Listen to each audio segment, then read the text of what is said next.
The 14th Congress of the C.P.S.U. from the 18th of December to the 31st of December 1925. Political Report of the Central Committee. December 18th. Comrades, during the past 2 weeks you have had an opportunity of hearing reports on the activities of the CC between the 13th and 14th Congresses from a number of members of the CC and members of the Political Bureau, extensive reports which, fundamentally, were certainly correct. I believe that there would hardly be any point in repeating those reports. I think that this circumstance eases my task at the present moment, and in view of this I consider it expedient to confine myself to presenting a number of problems connected with the activities of the CC of our party between the 13th and 14th Congresses. Usually, the report of the CC begins with the external situation. I am not going to violate that custom. I, too, will begin with the external situation. The international situation. The basic and new feature, the decisive feature that has affected all the events in the sphere of foreign relations during this period, is the fact that a certain temporary equilibrium of forces has been established between our country, which is building socialism, and the countries of the capitalist world, an equilibrium which has determined the present period of peaceful coexistence between the land of Soviets and the capitalist countries. What we at one time regarded as a brief respite after the war has become a whole period of respite. Hence a certain equilibrium of forces and certain period of peaceful coexistence between the bourgeois world and the proletarian world. At the bottom of all this lies an internal weakness, the weakness and infirmity of world capitalism, on the one hand, and the growth of the workers' revolutionary movement in general, and particularly the growth of strength in our country, the land of Soviets, on the other. What lies at the bottom of this weakness of the capitalist world? At the bottom of this weakness lie the contradictions which capitalism cannot overcome, and within the framework of which the entire international situation is taking shape, contradictions which the capitalist countries cannot overcome, and which can be overcome only in the course of development of the proletarian revolution in the West. What are these contradictions? They can be reduced to 5 groups. The first group of contradictions are those between the proletariat and the bourgeoisie in the capitalist countries. The second group of contradictions are those between imperialism and the liberation movement in the colonies and dependent countries. The third group of contradictions are those that are developing, and cannot but develop, between the countries that were victorious in the imperialist war and those that were defeated. The fourth group of contradictions are those that are developing, and cannot but develop, among the victor countries themselves. And the fifth group of contradictions are those that are developing between the land of Soviets and the countries of capitalism as a whole. Such are the 5 principal groups of contradictions, within the framework of which the development of our international position is proceeding. Comrades, unless we briefly examine the nature and the growth of these contradictions, we shall not be able to understand the present international position of our country. Therefore, a brief review of these contradictions must necessarily form part of my report. 1. The stabilization of capitalism.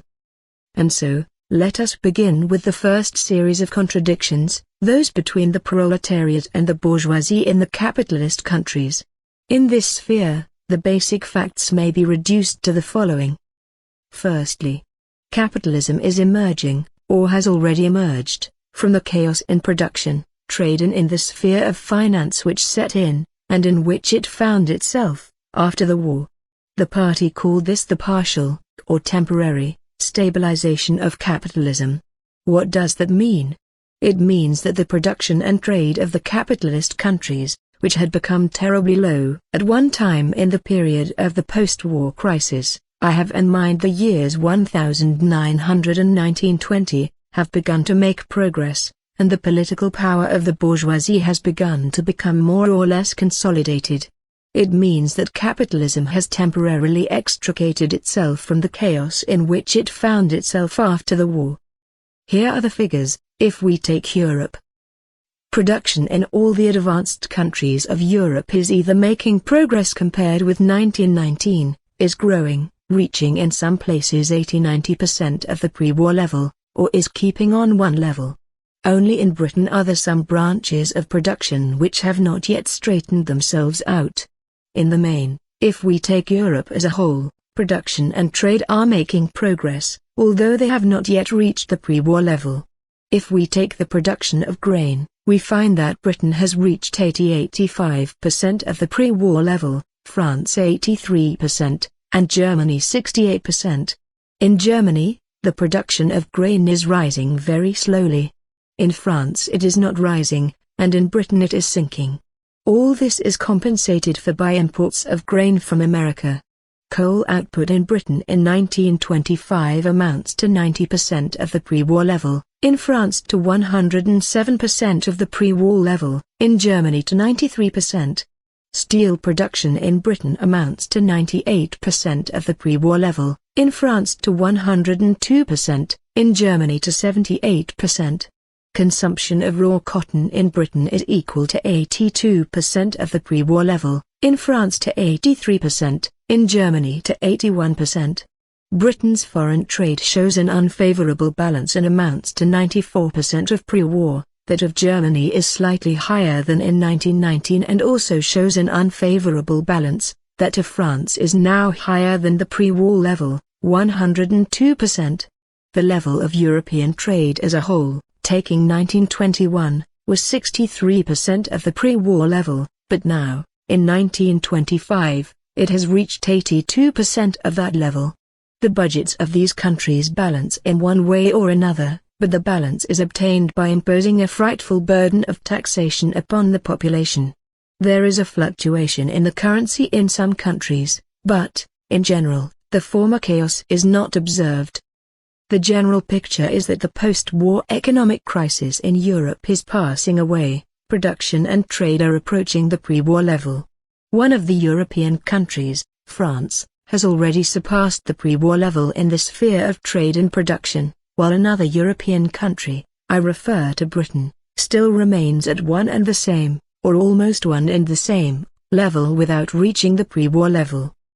Secondly, instead of the period of flow of the revolutionary tide that we observed in Europe in the years of the post-war crisis, we now see a period of ebb. This means that the question of taking power, of the proletariat capturing power any day, is not now on the order of the day in Europe. The period of rising revolutionary tide, when the movement pushes forward and upward and the party's slogans cannot keep pace with the movement, as was the case in our country, for example, in 1905 or in 1917, that period of rising tide still lies ahead.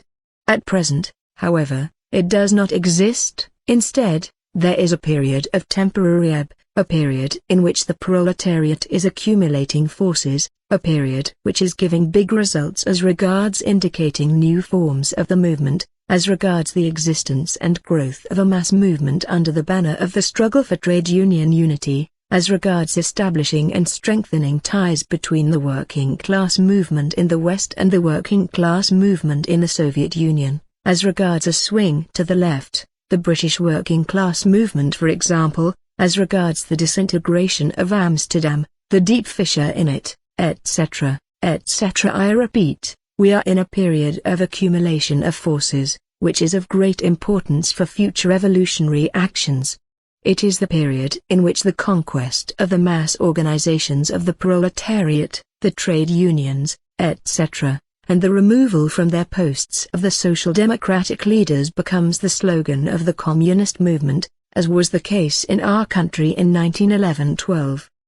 Thirdly, the center of financial power in the capitalist world, the center of the financial exploitation of the whole world, has shifted from Europe to America. Formerly, France, Germany and Britain usually formed the center of the financial exploitation of the world. That cannot be said now without special reservations. Now, the center of the financial exploitation of the world is mainly the United States of America. That country is growing in every respect, as regards production, as regards trade, and as regards accumulation. I shall quote some figures. The production of grain in North America has risen above the pre-war level, it is now 104% of that level. Coal output has reached 90% of the pre-war level, but the deficit is compensated for by an enormous increase in the output of oil. And it must be pointed out that the oil output of America amounts to 70% of world output. Steel production has risen to 147%, 47% above the pre-war level. The national income amounts to 130% of pre-war, exceeding the pre-war level by 30%. Foreign trade has reached 143% of the pre-war level and has an enormous favorable balance in relation to the European countries. Of the total world gold reserve amounting to 9,000 millions, about 5,000 millions are in America. United States currency is the most stable of all currencies. As regards export of capital, America, at the present time, is almost the only country that is exporting capital in ever-growing proportions. The amount exported by France and Germany is terribly small. Britain has also considerably reduced her export of capital. Fourthly, the temporary stabilization of European capitalism to which I referred above has been achieved mainly with the aid of American capital, and at the price of the financial subordination of Western Europe to America. To prove this, it is sufficient to quote the figure of Europe's state indebtedness to America. That figure amounts to no less than 26,000 million rubles. This is apart from private debts to America, that is, American investments in European enterprises, amounting for Europe to the sum of several thousand millions. What does that show? It shows that Europe has begun to get on its feet, more or less, as a result of the influx of capital from America, and partly from Britain. At what price? At the price of Europe's financial subordination to America. Fifthly, in view of this, in order to be able to pay interest and principal, Europe is forced to increase the burden of taxation on the population, to worsen the conditions of the workers.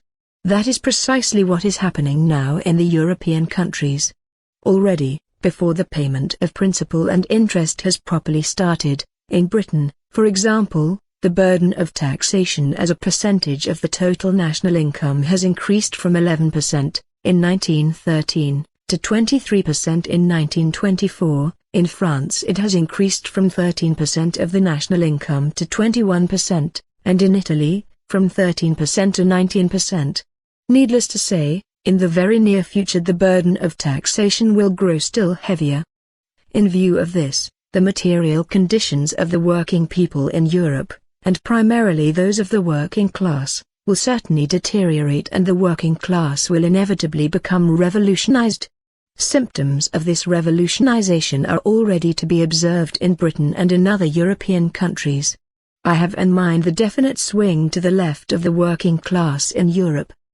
Such are the principal facts which show that the temporary stabilization of capitalism which Europe has achieved is a putrid stabilization that has grown up on putrid soil. It is very likely, I do not exclude the possibility, that production and trade in Europe will reach the pre-war level. But that does not mean that capitalism will thereby reach the degree of stability it possessed before the war. That degree of stability it will never reach again. Why? Because, firstly, Europe has purchased her temporary stability at the price of financial subordination to America, which is leading to a colossal increase in the burden of taxation, to the inevitable deterioration of the conditions of the workers, and to the revolutionization of the European countries. Secondly, because of a number of other reasons, about which I will speak later, that make the present stabilization undurable, unstable. The general conclusion, if we sum up all that I have just said about the analysis of the first series of contradictions, the general conclusion is that the circle of major states exploiting the world has shrunk to an extreme degree compared with the period before the war. Formerly, the chief exploiters were Britain, France, Germany, and partly America. That circle has now shrunk to an extreme degree. Today, the major financial exploiters of the world, and hence its major creditors, are North America and to some extent her assistant, Britain. That does not mean that Europe has sunk to the position of a colony. The European countries, while continuing to exploit their colonies, have themselves now fallen into a state of financial subordination to America and, as a consequence, are in their turn being exploited, and will continue to be exploited by America. In that sense, the circle of major states which exploit the world financially has shrunk to a minimum, whereas the circle of exploited countries has expanded.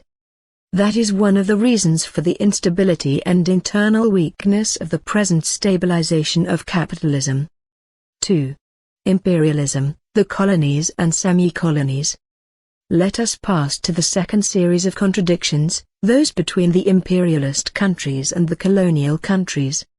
The basic facts in this sphere are, the development and growth of industry and of the proletariat in the colonies, especially during and after the war, the growth of culture in general, and of the national intelligentsia in particular, in these countries, the growth of the national revolutionary movement in the colonies and the crisis in the world domination of imperialism in general, the struggle for liberation waged by India and Egypt against British imperialism, the war for liberation waged by Syria and Morocco against French imperialism, China's struggle for liberation against Anglo-Japanese American imperialism, etc., the growth of the working class movement in India and China and the increasingly important role of the working class in these countries in the national revolutionary movement.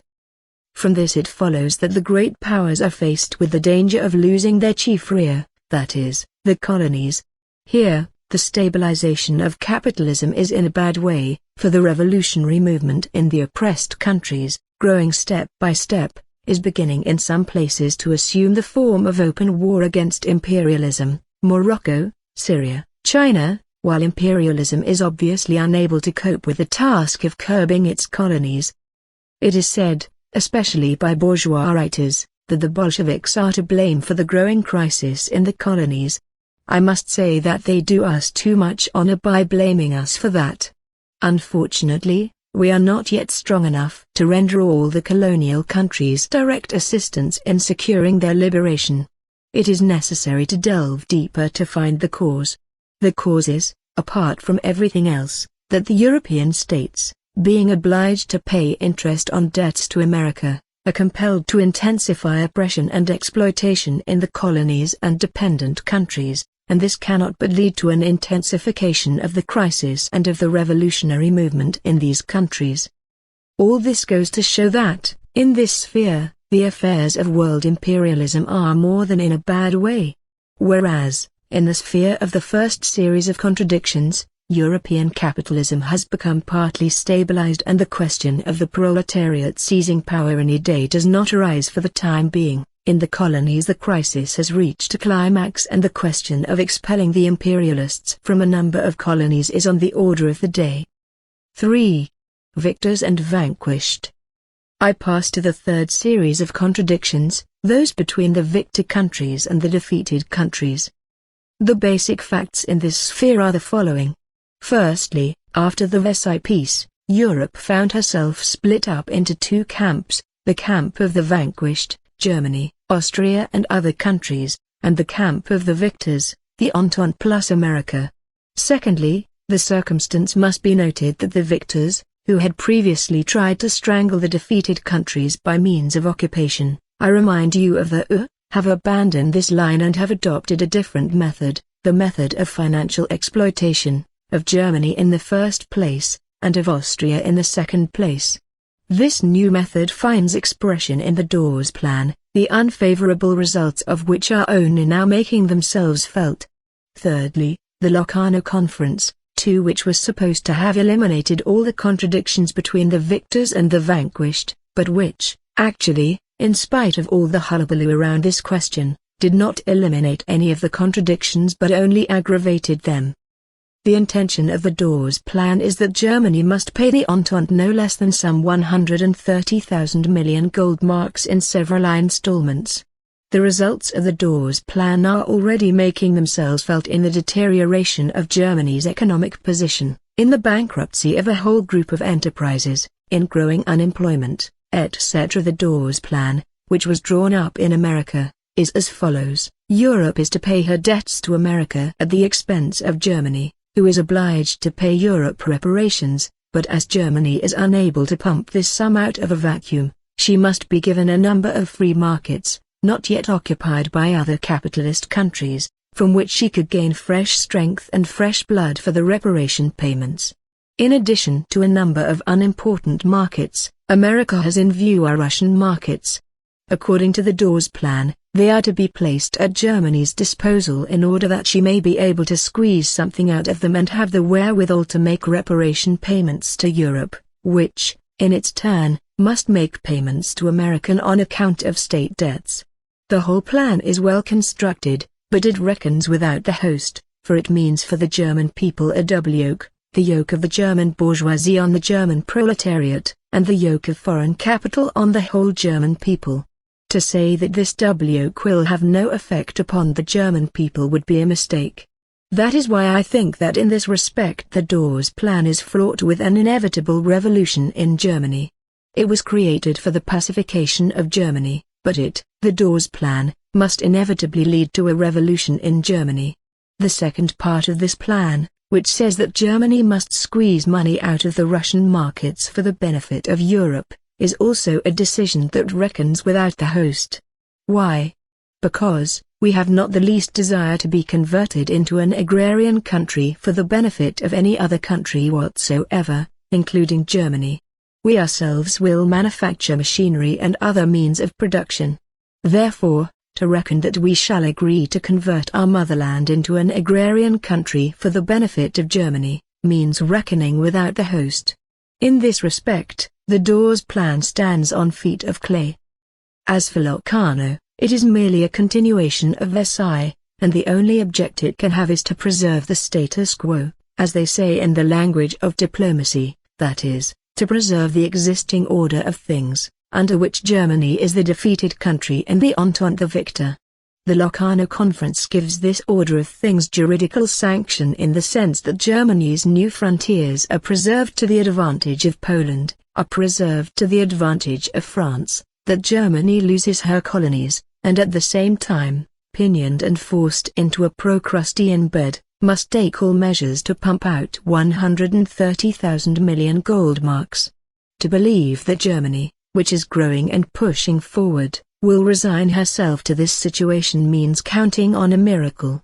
If, in the past, after the Franco-Prussian War, the question of Alsace-Lorraine, one of the key points of the contradictions of that time, served as one of the gravest causes of the imperialist war, what guarantee is there that the Versailles Peace and its continuation, Locarno, which legalize and give juridical sanction to Germany's loss of Silesia, the Danzig Corridor and Danzig, the Ukraine's loss of Galicia and Western Volhynia, Byelorussia's loss of her western territory, Lithuania's loss of Vilna, etc., what guarantee is there that this treaty, which has carved up a number of states and has created a number of key points of contradiction, will not share the fate of the old Franco-Prussian treaty which, after the Franco-Prussian War, tore Alsace-Lorraine from France? There is no such guarantee, nor can there be. If the Dawes Plan is fraught with a revolution in Germany, Locarno is fraught with a new war in Europe. The British conservatives think that they can both maintain the status quo against Germany and use Germany against the Soviet Union. Are they not wanting too much? There is talk about pacifism, there is talk about peace among the states of Europe. Briand and Chamberlain embrace, Stresemann lavishes compliments on Britain. That is all nonsense. We know from the history of Europe that every time treaties were concluded about the disposition of forces for a new war, those treaties were called peace treaties. Treaties were concluded that determined the elements of the subsequent war, and the conclusion of such treaties was always accompanied by a hullabaloo and clamor about peace. False bards of peace were always found on those occasions. I recall facts from the history of the period after the Franco-Prussian War, when Germany was the victor, when France was the vanquished, when Bismarck did everything to maintain the status quo, that is, the order of things that was created after Germany's victorious war against France. At that time Bismarck stood for peace, because that peace gave him a whole series of privileges over France. France, too, stood for peace, at all events at the beginning, until she had recovered from the unsuccessful war. Well, in that period, When everybody was talking about peace and the false bards were lauding Bismarck's peaceful intentions, Germany and Austria concluded an agreement, an absolutely peaceful and absolutely pacifist agreement, which later served as one of the bases of the subsequent imperialist war. I am speaking of the agreement between Austria and Germany in 1879. Against whom was that agreement directed? Against Russia and France. What did that agreement say? Listen. Whereas close collaboration between Germany and Austria threatens nobody and is calculated to consolidate peace in Europe on the principles laid down in the Berlin Treaty, their Majesties, that is, the two sovereigns, have resolved to conclude a peace alliance and a mutual agreement. Do you hear? Close collaboration between Germany and Austria for the sake of peace in Europe. That agreement was treated as a peace alliance. Nevertheless, all historians agree that the agreement served as a direct preparation for the imperialist war of 1914. A consequence of that agreement for peace in Europe, but actually for war in Europe, was another agreement, the agreement between Russia and France of 1891-93, also for peace, for nothing else. What did that agreement say? It said, France and Russia, animated by an equal desire to maintain peace, have reached the following agreement. What agreement, was not openly stated at that time. But the secret text of the agreement said, in the event of war, Russia must put up against Germany 700,000 troops and France, I think, 1,300,000. Both these agreements were officially called agreements for peace, friendship and tranquility throughout Europe. To crown all this, 6 years later, in 1899, the Hague Peace Conference assembled and the question of reduction of armaments was brought up there. That was at the time when, on the basis of the agreement between France and Russia, French General Staff officers came to Russia to draw up plans for troop movements in the event of war, and Russian General Staff officers went to France to draw up plans in conjunction with the French generals for future military operations against Germany. That was at the time when the General Staffs of Germany and Austria were drawing up a plan and drafting the terms on which Austria and Germany were jointly to attack their neighbors in the West and in the East. At that very time, all this, of course, was done on the quiet, behind the scenes. The Hague Conference of 1899 assembled, and their peace was proclaimed and a lot of hypocritical noise was raised about reducing armaments. There you have an example of the matchless hypocrisy of bourgeois diplomacy, when by shouting and singing about peace they try to cover up preparations for a new war. Have we any grounds, after this, for believing the songs about the League of Nations and Locarno? Of course not. That is why we can believe neither Chamberlain and Briand when they embrace, nor Stresemann when he is lavish with his compliments. That is why we think that Locarno is a plan for the disposition of forces for a new war and not for peace. Interesting is the role played by the Second International in this question. It is the leaders of the Second International who most of all are leaping and dancing, assuring the workers that Locarno is an instrument of peace and the League of Nations an ark of peace, that the Bolsheviks refuse to join the League of Nations because they are opposed to peace, etc. What does all this noise made by the Second International amount to, taking into account what has been said above and, in particular, the historical information that I cited about the conclusion after the Franco-Prussian War of a whole series of agreements that were called peace agreements, but which actually proved to be war agreements? What does the present position of the Second International in relation to Locarno show? That the Second International is not only an organization for the bourgeois corruption of the working class, but also an organization for the moral justification of all the injustices of the Versailles Peace, that the Second International is a subsidiary of the Entente, an organization whose function is, by its activities and its clamor in support of Locarno and the League of Nations, to give moral justification to all the injustices and all the oppression that have been created by the Versailles-Locarno regime. 4. The contradictions between the victor countries. I pass to the fourth series of contradictions, to those between the victor countries.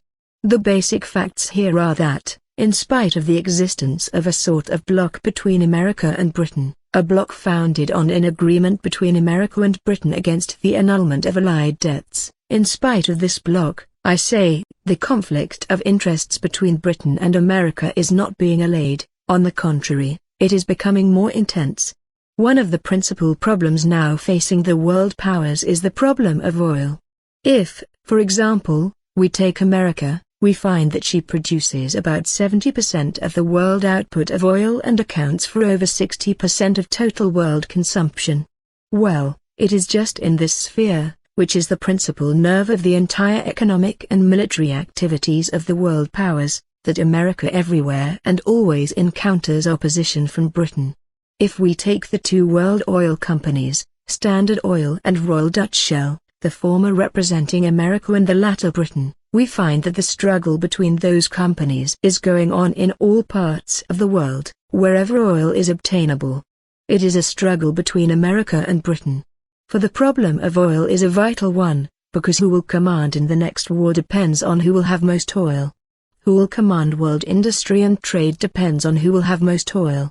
Now that the fleets of the advanced countries are passing over to oil propulsion, oil is the vital nerve of the struggle among the world states for supremacy both in peace and in war.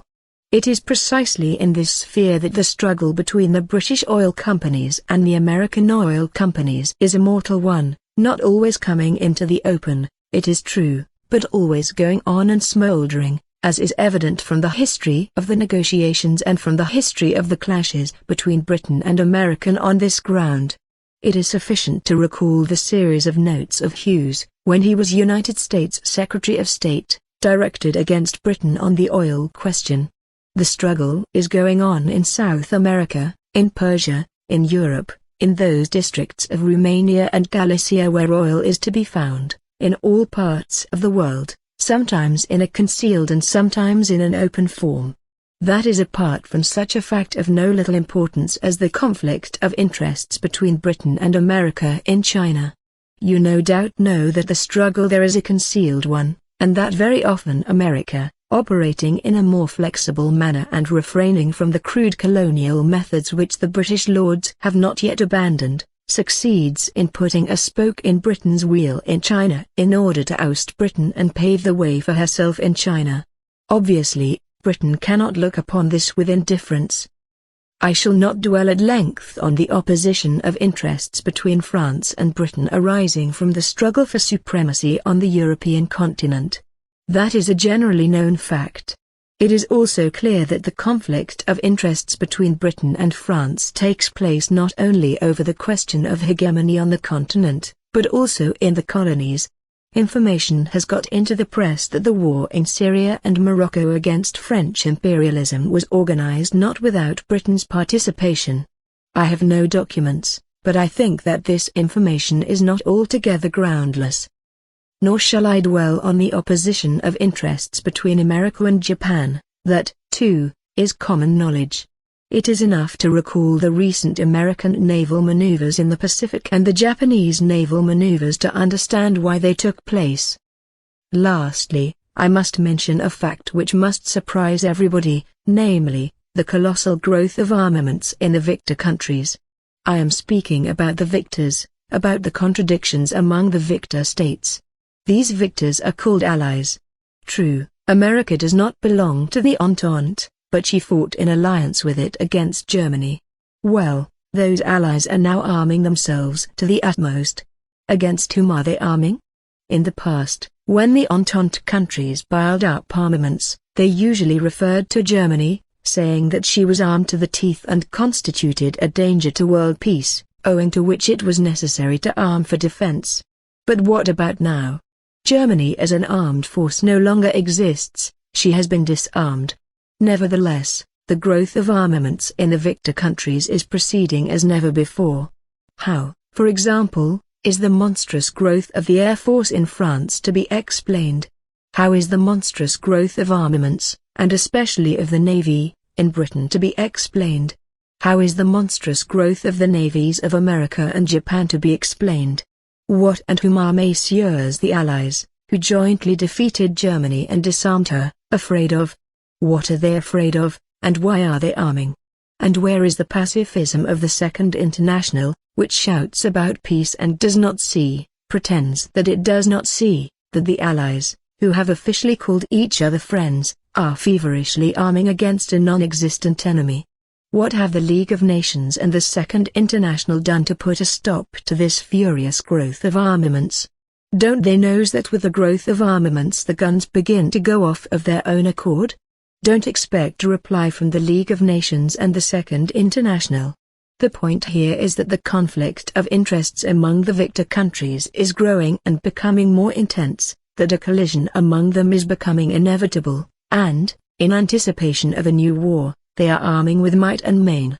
I shall not be exaggerating if I say that in this case we have not a friendly peace among the victor countries, but an armed peace, a state of armed peace that is fraught with war. What is now going on in the victor countries reminds us very much of the situation that prevailed before the War of 1914, a state of armed peace. The rulers of Europe are now trying to cover up this fact with clamor about pacifism. But I have already said what this pacifism is worth and what value should be attached to it. The Bolsheviks have been demanding disarmament ever since the time of Genoa. 3. Why do not the Second International and all the others who are chattering about pacifism support our proposal?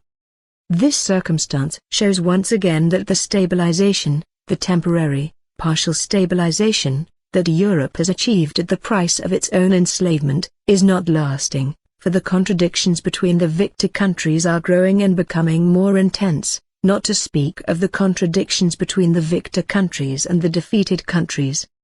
5. The capitalist world and the Soviet Union. I pass to the fifth series of contradictions, those between the Soviet Union and the capitalist world. The basic fact in this sphere is that an all-embracing world capitalism no longer exists. After the land of Soviets came into being, after the old Russia was transformed into the Soviet Union, an all-embracing world capitalism ceased to exist. The world split up into two camps, the camp of imperialism and the camp of the struggle against imperialism. That is the first point that must be noted. The second point that must be noted in this sphere is that two major countries, Britain and America, as an Anglo-American alliance, are coming to stand at the head of the capitalist countries. Our country, the Soviet Union, is coming to stand at the head of those discontented with imperialism and who are engaged in mortal struggle against it. The third point is that two major, but opposite, centers of attraction are being created and, in conformity with this, two lines of attraction towards those centers all over the world, Britain and America, for the bourgeois governments, and the Soviet Union, for the workers of the West and for the revolutionaries of the East. The power of attraction of Britain and America lies in their wealth, credits can be obtained there. The power of attraction of the Soviet Union lies in its revolutionary experience, its experience in the struggle for the emancipation of the workers from capitalism and of the oppressed peoples from imperialism. I am speaking of the attraction of the workers of Europe and of the revolutionaries of the East towards our country. You know what a visit to our country means to a European worker or to a revolutionary from an oppressed country, how they make pilgrimages to our country, and what an attraction our country has for all that is honest and revolutionary all over the world. Two camps, two centers of attraction. The fourth point is that in the other camp, the camp of capitalism, there is no unity of interests and no solidarity, that what reigns there is a conflict of interests, disintegration, a struggle between victors and vanquished, a struggle among the victors themselves, a struggle among all the imperialist countries for colonies, for profits, and that, because of all this, stabilization in that camp cannot be lasting. On the other hand, in our country there is a healthy process of stabilization, which is gaining strength, our economy is growing, our socialist construction is growing, and in the whole of our camp all the discontented elements and strata of both the West and the East are gradually and steadily rallying around the proletariat of our country, rallying around the Soviet Union. Over there, in the camp of capitalism, there is discord and disintegration.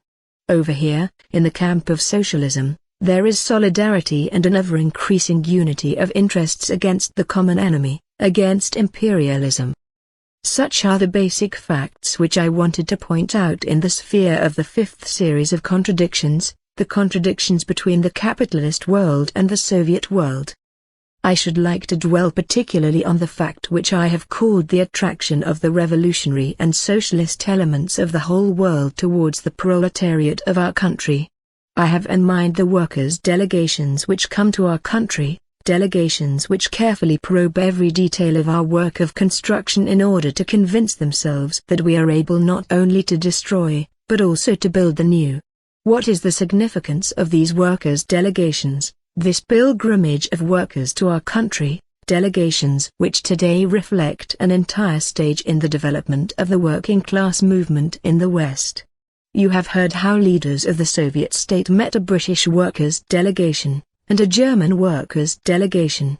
Have you noticed that our comrades, directors of various spheres of administration, not only provided the representatives of the workers' delegations with information, but actually rendered account to them? I was not in Moscow at the time, I was away, but I read the newspapers, and I read that Comrade Dzerzhinsky, head of the Supreme Council of National Economy, not merely gave the German workers' delegation information, but rendered account to them. That is something new and special in our life, and special attention should be paid to it. I have read that the directors of our oil industry, Kozia in Grozny and Serebrovsky in Baku, not merely gave the workers' delegates information as is done to tourists, but rendered account to these workers' delegations as if to a higher supervising authority. I have read that all our higher institutions, the Council of People's Commissars and the Central Executive Committee of Soviets, right down to the local executive committees of Soviets, were prepared to render account to the workers' delegations, whose visits to us they regarded as the friendly, fraternal supervision by the working class of the West of our work of construction, of our workers' state. What do all those facts show? They show two things. Firstly, that the working class of Europe, at all events the revolutionary part of the working class of Europe, regards our state as its own child, that the working class sends its delegations to our country not out of curiosity, but in order to see how things are here, and what is being done, for, evidently, they regard themselves as being morally responsible for everything that we are building here. Secondly, that the revolutionary part of the proletariat of Europe, having adopted our state, and regarding it as its child, is ready to defend it and to fight for it if need be. Name another state, even the most democratic, that would dare to submit to fraternal supervision by workers' delegations from other countries. You cannot name such a state, because there is no such state in the world. Only our state, the workers' and peasants' state, is capable of taking such a step. But, in placing the utmost confidence in the workers' delegations, our country thereby wins the utmost confidence of the working class of Europe. And that confidence is more valuable to us than any loans, because the workers' confidence in our state is the fundamental antidote to imperialism and its interventionist machinations. That is what lies at the bottom of the change in the mutual relations between our state and the proletariat of the West that has taken place, or is taking place, on the basis of the workers' pilgrimages to our country. That is the new factor, which may have failed to discern, but which is decisive at the present time. For if we are regarded as a part, as the child, of the working class of Europe, if on those grounds the working class of Europe assumes moral responsibility, undertakes the task of defending our state in case, say, of intervention by capitalism, the task of defending our interests against imperialism, what does that show? It shows that our forces are growing and will continue to grow very rapidly. It shows that the weakness of capitalism will increase very rapidly. For without the workers it is impossible to wage war nowadays. If the workers refuse to fight against our republic, if they regard our republic as their child in whose fate they are closely concerned, then war against our country becomes impossible. That is the secret, that is the root, that is the significance of the pilgrimages to our country that we have had, which we shall have more of, and which it is our duty to encourage to the utmost as a pledge of solidarity and a pledge that the ties of friendship between the workers of our country and the workers of the Western countries will be strengthened. Perhaps it will not be superfluous to say a word or two about the number of the delegations that have visited our country. I heard recently that at the Moscow conference a comrade asked Rykov, "Are not those delegations costing us too much?" Comrades, we must not say such things. We must never talk in that strain about the workers' delegations that visit us. It is disgraceful to talk like that. We cannot and must not shrink from any expense, or any sacrifice, to help the working class in the West to send their delegates to us, to help them to convince themselves that the working class, after capturing power, is capable not only of destroying capitalism, but also of building socialism.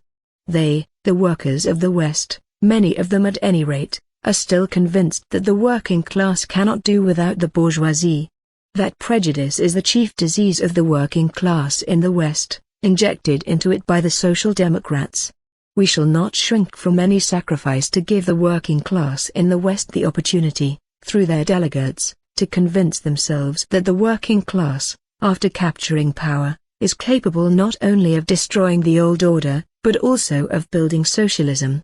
We shall not shrink from any sacrifice to give the working class in the West the opportunity to convince themselves that our country is the only state in the world that is a workers' state, which they in the West ought to fight for, and which is worth defending against their own capitalism. Applause. 3 kinds of delegations have visited us: delegations of intellectuals, teachers and so forth, delegations of adult workers, I think there have been, roughly, about 10 of them, and delegations of young workers. In all, 550 delegates and tourists have visited our country.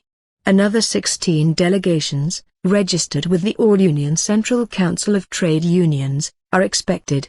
We shall continue to promote these visits in the future in order to strengthen the ties between the working class of our country and the working class in the West, and thereby erect a barrier against any possibility of intervention.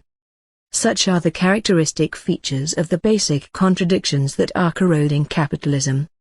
What follows from all these contradictions? What do they show?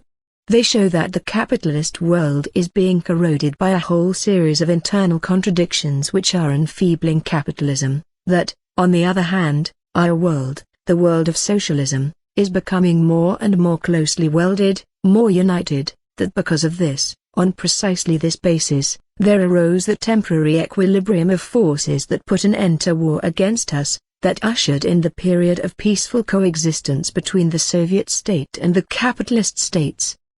I must mention 2 other facts which also helped to bring it about that instead of a period of war we have a period of peaceful coexistence. The first fact is that at the present moment America does not want war in Europe. It is as though she were saying to Europe, I have loaned you thousands of millions, sit still and behave yourself if you want to get more money in future. If you don't want your currency to get into a mess, get down to work, earn money and pay the interest on your debts. It scarcely needs proof that this advice of America's, even if it is not decisive for Europe, is bound to have some effect. The second fact is that since the victory of the proletarian revolution in our country, a whole vast country with tremendous markets and tremendous sources of raw materials has dropped out of the world capitalist system, and this, of course, was bound to affect the economic situation in Europe. The loss of 1/6 of the globe, the loss of the markets and sources of raw materials of our country, means for capitalist Europe that its production is reduced and experiences a severe shaking.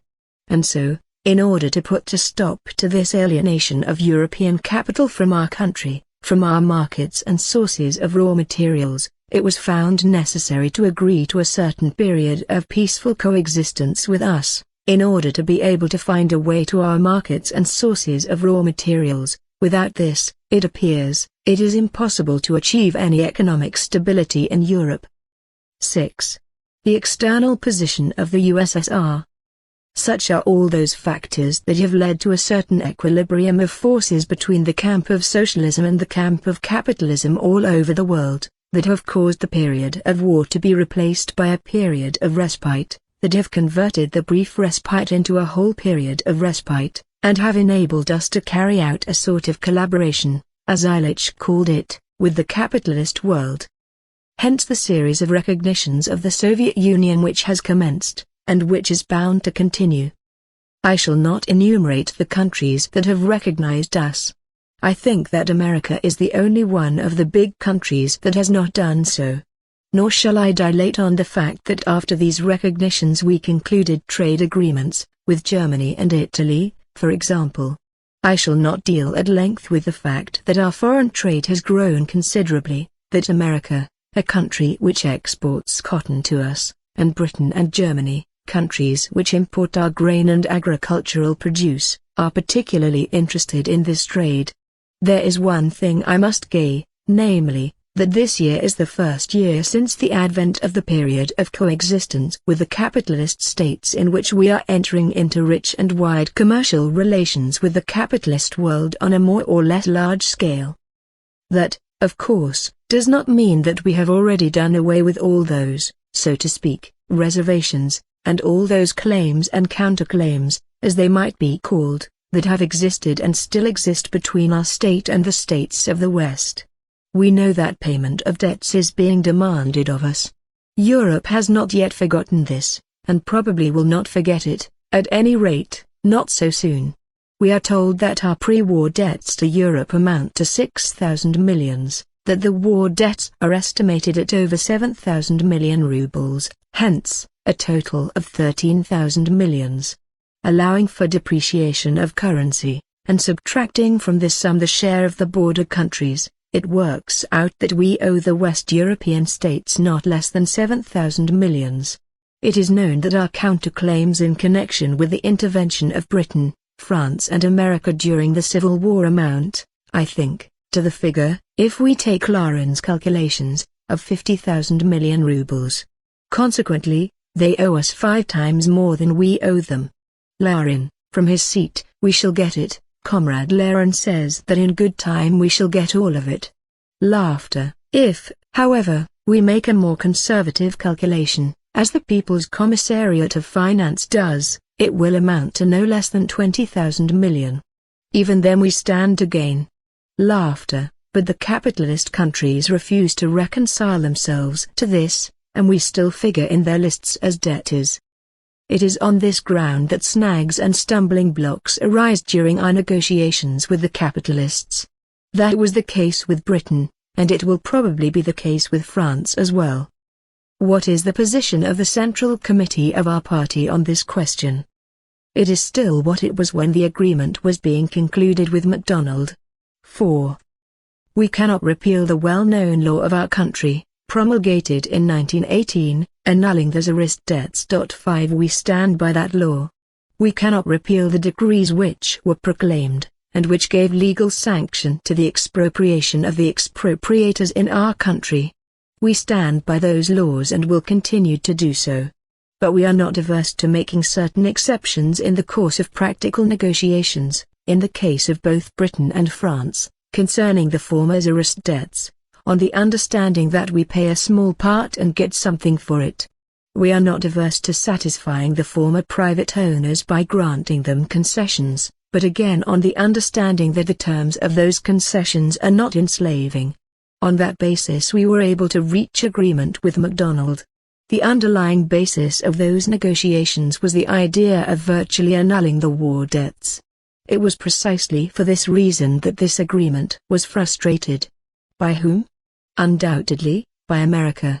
Although America did not take part in the negotiations between Rokowski and MacDonald, although MacDonald and Rokowski arrived at a draft agreement, and although that draft agreement provided a way out for both parties and the more or less satisfied the interests of both parties, nevertheless, since the draft was based on the idea of annulling the war debts, and America did not want to create such a precedent, for she would then have stood to lose the thousands of millions that Europe owed her, she, that is, America, advised, and the agreement did not come about. Nevertheless, we still take our stand on the basis of the above-mentioned draft. Of the questions concerning our foreign policy, of the questions that arose in the period under review, questions that are exceptionally delicate and urgent, that concern the relations between our government and the governments of the West European countries, I should like to mention too, firstly, the question that the British Conservatives have raised more than once and will raise again, that of propaganda, and, secondly, the question of the Communist International. We are accused of conducting special propaganda against imperialism both in Europe and in the colonies and dependent countries. The British Conservatives assert that the Russian Communists are people whose mission it is to destroy the might of the British Empire. I should like to state here that all this is utter nonsense. We do not need any special propaganda, either in the West or in the East, now that workers' delegations visit our country, see for themselves the state of things here and carry their information about the state of things here to all the Western countries. We do not need any other propaganda. That is the best, the most potent and most effective propaganda for the Soviet system and against the capitalist system. Applause. We are told that we are conducting propaganda in the East. I assert that this, too, is utter nonsense. We do not need any special propaganda in the East, now that, as we know, the whole of our state system rests on the basis of the coexistence and fraternal cooperation of the extremely diverse nationalities in our country.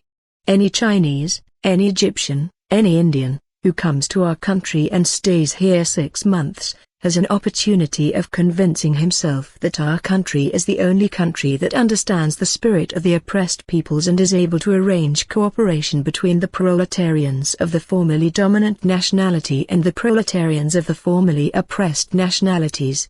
We need no other propaganda, no other agitation, in the East except that the delegations that come here from China, India and Egypt, after working here and looking about them, should carry their information about our state of things all over the world. That is the best propaganda, and it is the most effective of all forms and types of propaganda. But there is a force that can and certainly will destroy the British Empire. That force is the British Conservatives. That is the force that will certainly, inevitably, lead the British Empire to its doom. It is sufficient to recall the Conservatives' policy when they came to power. 6. What did they begin with? They began by putting the curb on Egypt, by increasing the pressure on India, by intervening in China, and so forth. That is the policy of the Conservatives. Who is to blame, who is to be accused, if the British Lords are incapable of any other policy? Is it difficult to understand that by proceeding on these lines the Conservatives must, inevitably, as surely as twice 2 are 4, lead the British Empire to its doom? A few words about the Comintern. Hirelings of the imperialists and authors of forged letters are spreading rumors in the West to the effect that the Comintern is an organization of conspirators and terrorists, that communists are touring the Western countries for the purpose of hatching plots against the European rulers. Among other things, the Sofia explosion in Bulgaria is being linked with communists. I must declare what every cultured person must know. If he is not an utter ignoramus, and if he has not been bribed, I must declare that communists never had, do not have, and cannot have, anything in common with the theory and practice of individual terrorism, that communists never had, do not have, and cannot have, anything in common with the theory of conspiracies against individual persons. The theory and practice of the Comintern consists in organizing the mass revolutionary movement against capitalism. That is true. That is the task of the communists. Only ignoramuses and idiots can confuse plots and individual terrorism with the Comintern's policy in the mass revolutionary movement. 2 words about Japan. Some of our enemies in the West are rubbing their hands with glee, as much as to say, see, a revolutionary movement has begun in China. It is, of course, the Bolsheviks who have bribed the Chinese people. Who else could bribe a people numbering 400 millions? And this will lead to the Russians fighting the Japanese. All that is nonsense, comrades. The forces of the revolutionary movement in China are unbelievably vast. They have not yet made themselves felt as they should. They will make themselves felt in the future. The rulers in the East and West who do not see those forces and do not reckon with them to the degree that they deserve will suffer for this. We, as a state, cannot but reckon with this force. We consider that China is faced with the same problem that faced North America when she was uniting in a single state, that faced Germany when she was taking shape as a state and was uniting, and that faced Italy when she was uniting and freeing herself from external enemies. Here, truth and justice are wholly on the side of the Chinese Revolution. That is why we sympathize and will continue to sympathize with the Chinese Revolution in its struggle to liberate the Chinese people from the yoke of the imperialists and to unite China in a single state. Whoever does not and will not reckon with this force will certainly lose. I think that Japan will understand that she, too, must reckon with this growing force of the national movement in China, a force that is pushing forward and sweeping everything from its path. It is precisely because he has not understood this that Jiang Zemin is going under. But he is going under also because he based his whole policy on conflicts between the USSR and Japan, on a deterioration of relations between them. Every general, every ruler of Manchuria, who bases his policy on conflicts between us and Japan, on a deterioration of our relations with Japan, is certain to go under. Only the one who bases his policy on an improvement of our relations with Japan, on a rapprochement between us and Japan, will remain on his feet. Only such a general, and such a ruler, can sit firmly in Manchuria, because we have no interests that lead to our relations with Japan becoming strained. Our interests lie in the direction of rapprochement between our country and Japan. 7. The party's tasks. I pass to the question of our party's tasks in connection with the external situation. I think that here our party's tasks, in the sense of its work, should be outlined in two spheres, the sphere of the international revolutionary movement, and then in the sphere of the Soviet Union's foreign policy. What are the tasks in the sphere of the international revolutionary movement? The tasks are, firstly, to work in the direction of strengthening the communist parties in the West, of their winning a majority among the masses of the workers. Secondly, to work in the direction of intensifying the struggle of the workers in the West for trade union unity, for strengthening the friendship between the proletariat in our union and the proletariat in the capitalist countries. This includes the pilgrimages of which I have spoken and the significance of which I described above.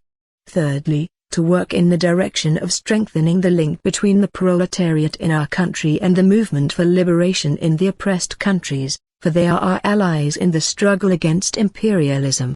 And fourthly, to work in the direction of strengthening the socialist elements in our country, in the direction of the victory of these elements over the capitalist elements, a victory that will be of decisive significance for revolutionizing the workers of all countries.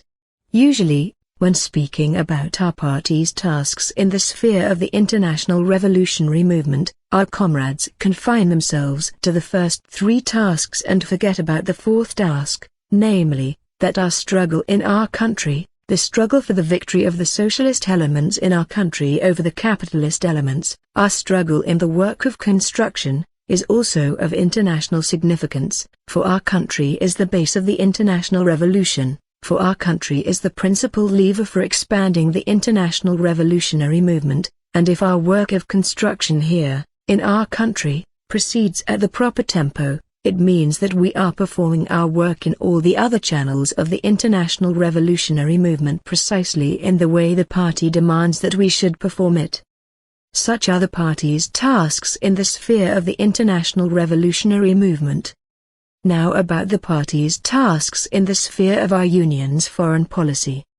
Firstly, to work in the direction of fighting against new wars, in the direction of maintaining peace and ensuring so-called normal relations with the capitalist countries. The basis of our government's policy, of its foreign policy, is the idea of peace.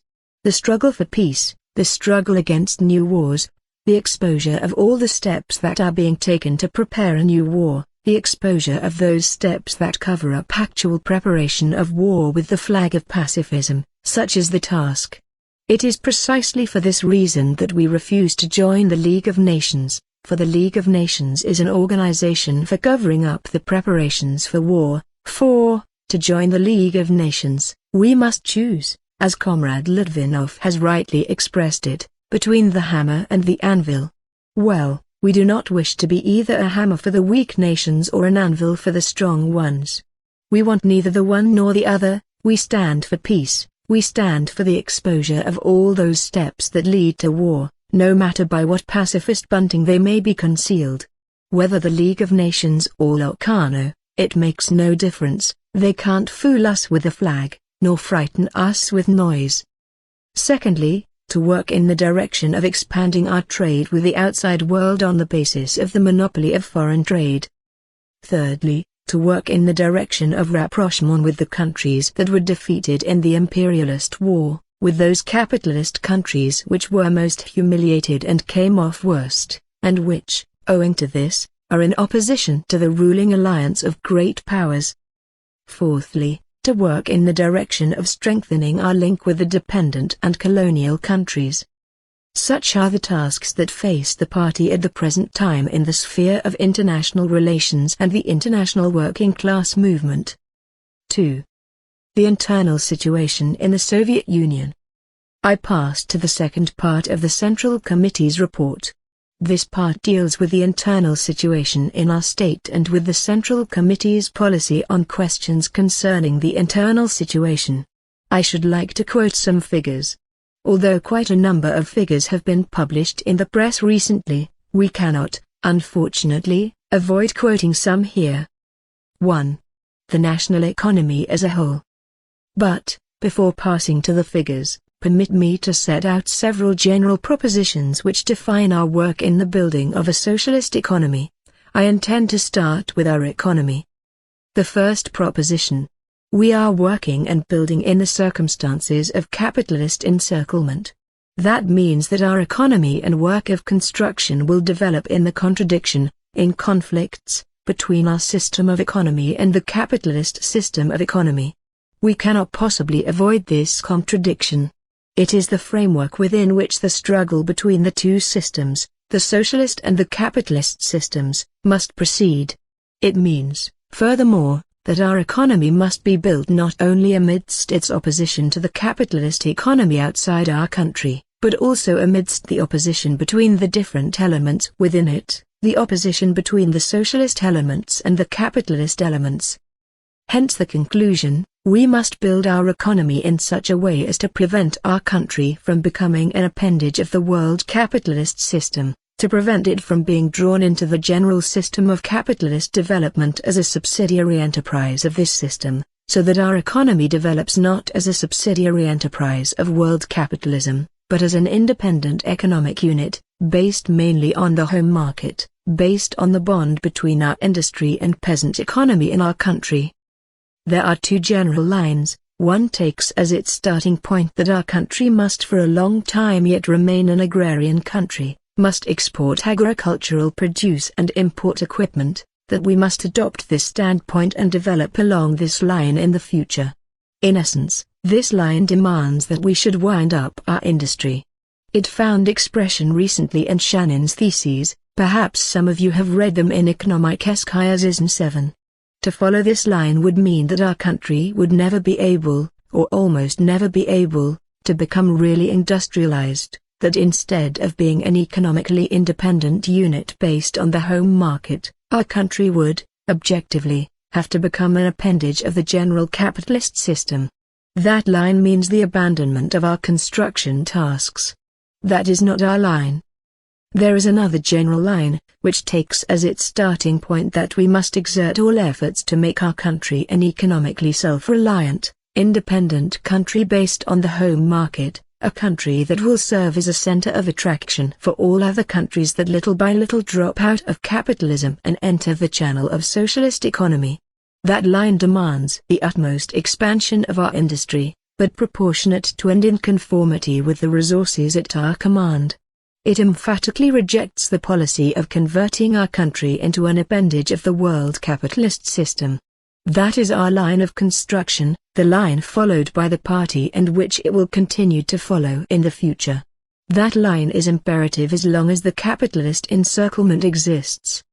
Things will be different when the revolution is victorious in Germany or France, or in both countries together, when the building of socialism begins there on a higher technical basis. We shall then pass from the policy of transforming our country into an independent economic unit to the policy of drawing our country into the general channel of socialist development. But until that happens, it will be absolutely essential for us to have that minimum of independence for our national economy without which it will be impossible to safeguard our country from economic subordination to the world capitalist system.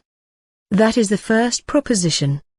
The second proposition, by which we must be guided in our work of construction as much as by the first, is that we must on each occasion take into account the specific features of our management of the national economy, distinguishing it from such management in capitalist countries. There, in the capitalist countries, private capital reigns. There, the mistakes committed by individual capitalist trusts, syndicates, or one or other group of capitalists, are corrected by the elemental forces of the market. If too much is produced, a crisis ensues, but later, after the crisis, the economy resumes its normal course. If they indulge too much in imports and an unfavorable balance of trade results, the rate of exchange will be shaken, inflation will ensue, imports will drop and exports will rise. All this in the form of crises. No mistake of any magnitude, no overproduction of any magnitude, or serious discrepancy between production and total demand takes place in capitalist countries without the blunders, mistakes and discrepancies being corrected by some crisis or other. That is how they live in capitalist countries. But we cannot live like that. We see economic, commercial and financial crises, which affect individual groups of capitalists. Here, in our country, things are different. Every serious hitch in trade, in production, every serious miscalculation in our economy, results not in some individual crisis or other, but hits the whole of our national economy. In our country, every crisis, whether commercial, financial or industrial, may develop into a general crisis that will hit the whole state. That is why special circumspection and foresight in construction are demanded of us.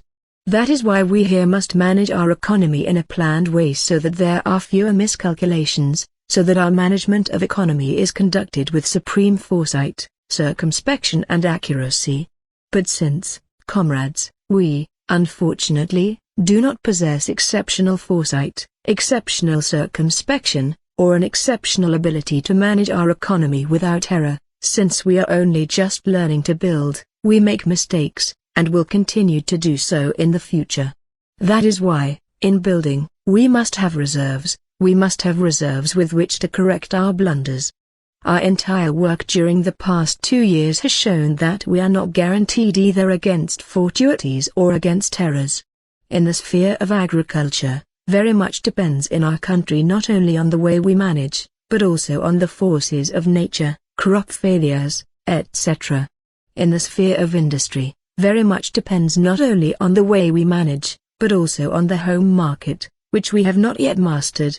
In the sphere of foreign trade, very much depends not only on us, but also on the behavior of the West European capitalists, and the more our exports and imports grow, the more dependent we become upon the capitalist West, the more vulnerable we become to the blows of our enemies. To guarantee ourselves against all these fortuities and inevitable mistakes, we need to accept the idea that we must accumulate reserves. We are not guaranteed against crop failures in agriculture. Hence we need reserves. We are not guaranteed against the fortuities of the home market in the sphere of the development of our industry. That is apart from the fact that, living on the funds that we ourselves accumulate, we must be exceptionally frugal and restrained in spending accumulated funds. We must try to invest every kopeck wisely, that is, in such undertakings as it is absolutely essential to develop at the given moment. Hence the need for reserves for industry. We are not guaranteed against fortuities in the sphere of foreign trade, government boycott, government blockade, etc. Hence the need for reserves.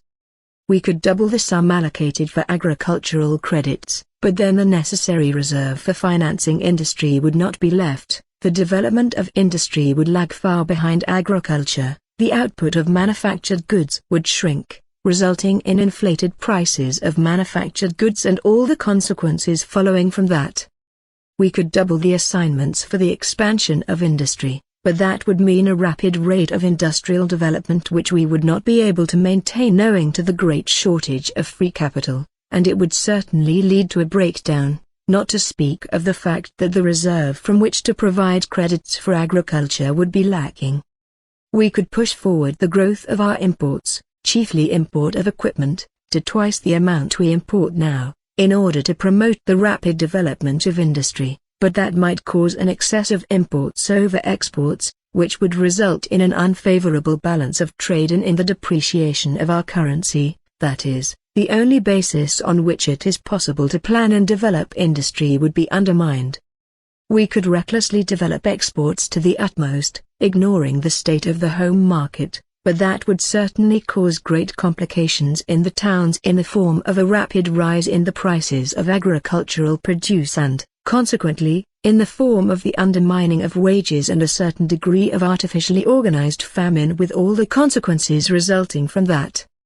We could raise wages of the workers to the utmost, not merely to the pre-war level, but higher, but that would reduce the tempo of development of our industry, because under our conditions, in the absence of loans from abroad, in the absence of credits, etc., the expansion of industry is possible only on the basis of the accumulation of a certain amount of profit necessary for financing and promoting industry, which, however, would be excluded, that is, accumulations of any serious magnitude would be excluded if the tempo of raising wages was excessively accelerated. And so on, and so forth. Such are the two fundamental guiding propositions that must serve as the torch, the beacon, in our work of construction in our country. Permit me now to pass to the figures. But just one more digression. Our system of economy exhibits a certain diversity. It contains no less than 5 forms. There is one form of economy that is almost on the level of natural economy, the peasant farms that produce very little for the market. There is a second form of economy, the commodity production form, the peasant farms which produce chiefly for the market. There is a third form of economy, private capitalism, which is not dead, which has revived and will continue to revive, within certain limits, as long as we have NEP. The fourth form of economy is state capitalism, that is, the capitalism that we have permitted and are able to control and restrict in the way the proletarian state wishes. Lastly, there is the fifth form, socialist industry, that is, our state industry, in which production does not involve two antagonistic classes, the proletariat and the bourgeoisie, but only one class, the proletariat.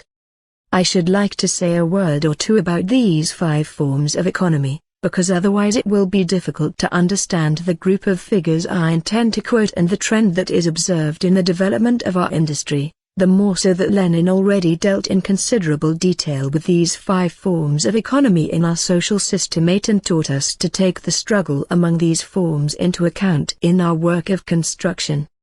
I should like to say a word or two about state capitalism and about state industry, the latter being of a socialist type, in order to clear up the misunderstandings and confusion that have arisen in the party around this question. Would it be right to call our state industry, state capitalist industry? No. Why? Because under the dictatorship of the proletariat, state capitalism is a form of organization of production involving 2 classes, an exploiting class which owns the means of production, and an exploited class which does not own the means of production. No matter what special form state capitalism may assume, it must nevertheless remain capitalist in its nature. When Illich analyzed state capitalism, he had in mind primarily concessions. Let us take concessions and see whether 2 classes are involved in them. Yes, they are. The class of capitalists, that is, the concessionaires, who exploit and temporarily own the means of production, and the class of proletarians, whom the concessionaire exploits. That we have no elements of socialism here is evident if only from the fact that nobody would dare turn up at a concession enterprise to start a campaign to increase productivity of labor, for everybody knows that a concession enterprise is not a socialist enterprise, but one alien to socialism. Let us take another type of enterprise, state enterprises. Are they state capitalist enterprises? No, they are not. Why? Because they involve not two classes, but one class, the working class, which through its state owns the instruments and means of production and which is not exploited, for the maximum amount of what is produced in these enterprises over and above wages is used for the further expansion of industry, that is, for the improvement of the conditions of the working class as a whole. It may be said that, after all, this is not complete socialism, bearing in mind the survivals of bureaucracy persisting in the managing bodies of our enterprises. That is true, but it does not contradict the fact that state industry belongs to the socialist type of production. There are two types of production, the capitalist, including the state capitalist type, where there are two classes, where production is carried on for the profit of the capitalist, and there is the other type, the socialist type of production, where there is no exploitation, where the means of production belong to the working class, and where the enterprises are run not for the profit of an alien class, but for the expansion of industry in the interests of the workers as a whole. That is just what Lenin said, that our state enterprises are enterprises of a consistently socialist type. Here an analogy with our state could be drawn. Our state, too, is not called a bourgeois state, for, according to Lenin, it is a new type of state, the proletarian type of state. Why? Because our state apparatus does not function for the purpose of oppressing the working class, as is the case with all bourgeois states without exception, but for the purpose of emancipating the working class from the oppression of the bourgeoisie. That is why our state is a proletarian type of state, although any amount of trash and survivals of the past can be found in the state apparatus. Lenin, who proclaimed our Soviet system a proletarian type of state, castigated it for its bureaucratic survivals more strongly than anybody else. Nevertheless, he asserted all the time that our state is a new proletarian type of state. A distinction must be drawn between the type of state and the heritage and survivals still persisting in the system and apparatus of the state. It is equally imperative to draw a distinction between the bureaucratic survivals in state enterprises and the type of structure of industry that we call the socialist type. It is wrong to say that because our economic bodies, or our trusts, suffer from mistakes, bureaucracy, and so forth, our state industry is not socialist. It is wrong to say that. If that were true, our state, which is of the proletarian type, would also not be proletarian.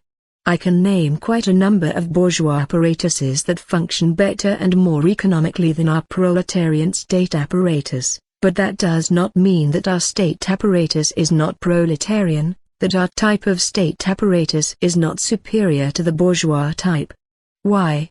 Because, although that bourgeois apparatus functions better, it functions for the capitalist, whereas our proletarian state apparatus, even if it does fumble sometimes, after all functions for the proletariat and against the bourgeoisie. That fundamental difference must not be forgotten. The same must be said about state industry. We must not, because of the defects and survivals of bureaucracy that are to be found in the managing bodies of our state enterprises, and which will exist for some time yet, we must not, because of those survivals and defects, forget that, in their nature, our enterprises are socialist enterprises. At the Ford plants, for example, which function efficiently, there may be less thieving, nevertheless they function for the benefit of Ford, a capitalist, whereas our enterprises, where thieving takes place sometimes, and things do not always run smoothly, nevertheless function for the benefit of the proletariat. That fundamental difference must not be forgotten. Let us now pass to the figures concerning our national economy as a whole. Agriculture. Its gross output in 1924-25, comparing its level with the pre-war level, that of 1913, reached 71%. In other words, the output in 1913 amounted to something over 12,000 million rubles at pre-war prices, and in 1924-25, the output amounted to something over 9,000 million rubles. In the coming year, 1925-26, we anticipate, on the basis of data of our planning bodies, a further rise that will bring the output up to 11,000 million rubles, that is, up to 91% of the pre-war level. Agriculture is growing, such is the natural conclusion to be drawn. Industry. Taking all industry, state, concession and private, its gross output in 1913 amounted to 7,000 million rubles. In 1924-25, the gross output amounted to 5,000 million. That is 71% of the pre-war level. Our planning bodies anticipate that next year output will reach 6,500 million, that is, it will amount to about 93% of the pre-war level. Industry is rising. This year it rose faster than agriculture. Special reference must be made to the question of electrification. The Golro Plan in 1921 provided for the erection in the course of 10-15 years of 30 electric power stations of a total capacity of 1,500,000 kW, at a cost of 800 million gold rubles. Before the October Revolution, the total capacity of electric power stations amounted to 402,000 kW. Up to the present we have built stations with a total capacity of 152,350 kW, and it is planned to put into operation in 1926 a total capacity of 326,000 kW. If development continues at that rate, the plan for the electrification of the USSR will be fulfilled in 10 years, that is, approximately by 1932, the earliest date planned for. Parallel with the growth in electric power construction runs the growth of the electrical engineering industry, the 1925-26 program of which provides for bringing output up to 165-170% of the pre-war level. It must be observed, however, that the erection of big hydroelectric power stations leads to a large over-expenditure of funds compared with what had been planned. For example, the original estimate for the Volkhov project amounted to 24,300,000 conventional rubles, but by September 1925 it had risen to 95,200,000 chivanets rubles, which is 59% of the funds spent on the erection of the first priority stations, although the capacity of the Volkhov project amounts to 30% of the capacity of those stations. The original estimate for the Zemo-Avgali station amounted to 2,600,000 gold rubles, but the latest request amounts to about 16 million chivanets rubles, of which about 12 million have already been spent. If we compare the output of state and cooperative industry, associated in one way or another, with the output of private industry, we get the following. In 1923-24, the output of state and cooperative industry amounted to 76.3% of the total industrial output for the year, while that of private industry amounted to 23.7%. In 1924-25, however, the output of state and cooperative industry amounted to 79.3% of the total, and that of private industry was no longer 23.7%, but 20.7%. The relative importance of private industry declined in this period. It is anticipated that next year the share of state and cooperative industry will amount to about 80%, while that of private industry will sink to 20%. In absolute figures, private industry is growing, but as state and cooperative industry is growing faster, the relative importance of private industry is progressively declining. That is a fact that must be reckoned with, and which shows that the preponderance of socialist industry over private industry is an indisputable fact. If we take property concentrated in the hands of the state and property in the hands of private business people, we find that in this sphere too, I have the State Planning Commission's control figures in mind, preponderance is on the side of the proletarian state, for the state possesses capital funds amounting to not less than 11,700 millions, chivinets rubles, whereas private owners, mainly peasant farms, possess funds amounting to not more than 7,500 millions. This fact shows that socialized funds constitute a very large share of the total, and this share is growing compared with the share of property in the non-socialized sector. For all that, our system as a whole cannot yet be called either capitalist or socialist.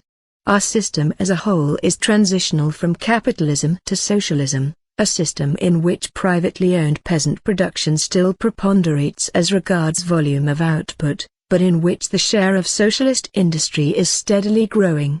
The share of socialist industry is growing in such a way that, taking advantage of its concentration and organization, taking advantage of the fact that we have the dictatorship of the proletariat, that transport is in the hands of the state, that the credit system and the banks are ours, taking advantage of all this, our socialist industry, the share of which in the total volume of national production is growing step by step, this industry is advancing and is beginning to gain the upper hand over private industry and to adapt to itself and take the lead over all the other forms of economy. Such is the fate of the countryside, it must follow the lead of the towns, of large-scale industry. That is the fundamental conclusion that follows if we raise the question of the character of our system, of the share of socialist industry in this system, of the share of private capitalist industry in it and, lastly, of the share of small commodity, chiefly peasant, production in the total national economy. A word or two about the state budget. You no doubt know that it has grown to 4,000 million rubles. Counting in pre-war rubles, our state budget amounts to not less than 71% of the state budget of the pre-war period. Further, if to the amount of the general state budget we add the amounts of the local budgets, as far as they can be calculated, our total state budget will amount to not less than 74.6% of the 1913 budget. A characteristic feature is that in our state budget the proportion of non-tax revenues is much higher than that of revenues from taxes. All this also shows that our economy is growing and making progress. The question of the profits that we obtained from our state and cooperative enterprises last year is of very great importance, because ours is a country poor in capital, a country that does not obtain big loans from abroad. We must closely scrutinize our industrial and trading enterprises, our banks and cooperatives, in order to ascertain what we can have at our disposal for the purpose of further expanding our industry. In 1923-24, state industry of union importance and industry under the Chief Metal Board yielded a profit of, I think, about 142 million chivinets rubles. Of this sum, 71 million were assigned as state revenue. In 1924-25 we already have 315 million. Of this sum, it is planned to assign 173 million as state revenue. State trade of union importance yielded in 1923-24 about 37 million, of which 14 million went as state revenue. In 1925, the amount is smaller, 22 million, as a result of the policy of reducing prices. Of this sum about 10 million will go as state revenue. From our foreign trade in 1923-24 we obtained a profit of something over 26 million rubles, of which about 17 million went as state revenue. In 1925, foreign trade will yield or, rather, has already yielded, 44 million. Of this sum 29 million will go as state revenue. According to the calculations of the People's Commissariat of Finance, in 1923-24 the banks yielded a profit of 46 million, of which 18 million went as state revenue. In 1924-25 the profit amounted to over 97 million, of which 51 million have gone as state revenue. The consumer cooperatives in 1923-24 yielded a profit of 57 million and the agricultural cooperatives, 4 million. The figures I have just quoted are more or less understated. You know why. You know how our economic bodies calculate with a view to keeping as much as possible for the expansion of their enterprises. If these figures seem small to you, as indeed they are, then bear in mind that they are slightly understated. A few words about our foreign trade turnover. If we take our trade turnover for 1913 as 100, we shall find that our foreign trade in 1923-24 reached 21% of the pre-war level, and in 1924-25, 26% of the pre-war level.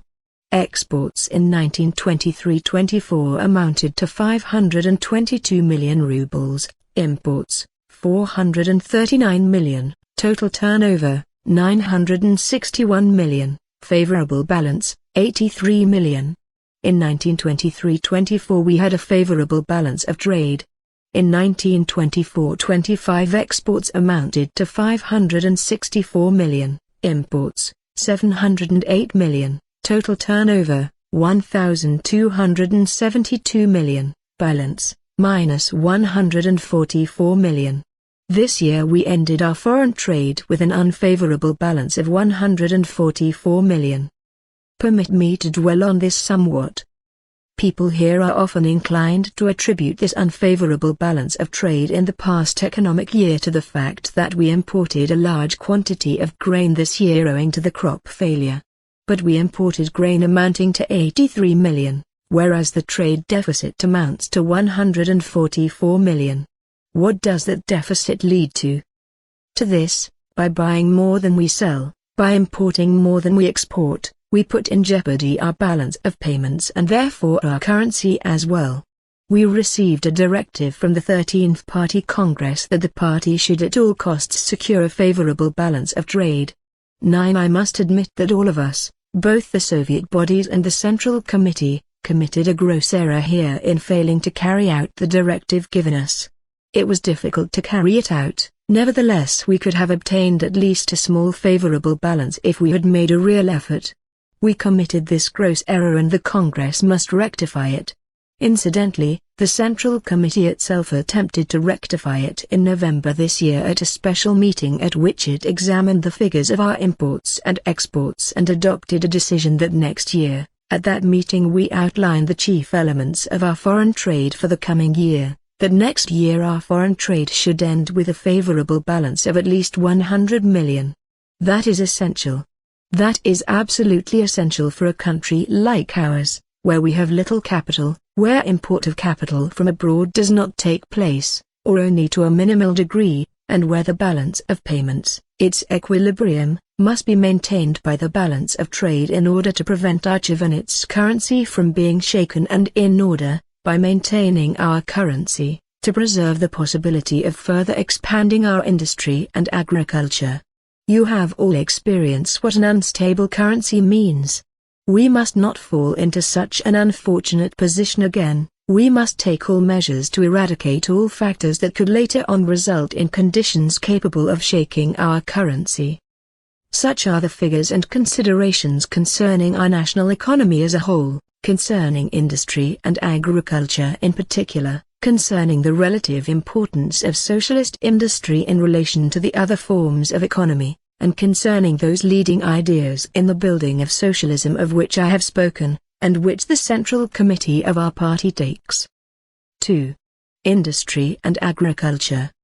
If, further, we take the questions that directly concern the interrelations of industry and agriculture now and in the immediate future, they can be reduced to the following points. Firstly, we are still an agrarian country. Agricultural output predominated over industrial output. As regards industry, the main thing is that it has already approached the limit of the pre-war level, that further steps in industry mean developing it on a new technical basis, with the utilization of new equipment and the building of new plants. That is a very difficult matter. To step across this threshold, to pass from the policy of utilizing to the utmost all that we have had in industry to the policy of building up a new industry on a new technical basis, on the basis of building new plants, to cross this threshold calls for large amounts of capital. As, however, we suffer from a considerable shortage of capital, the further development of our industry will, in all probability, proceed at a less rapid tempo than it has done up to now. That is not the case in agriculture. It cannot be said that all the potentialities latent in agriculture on its present technical basis are already exhausted.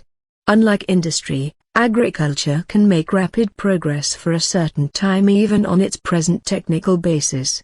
Even simply raising the culture of the peasant, literacy, even a simple thing like cleaning seed, could increase the gross output of agriculture 10–15%.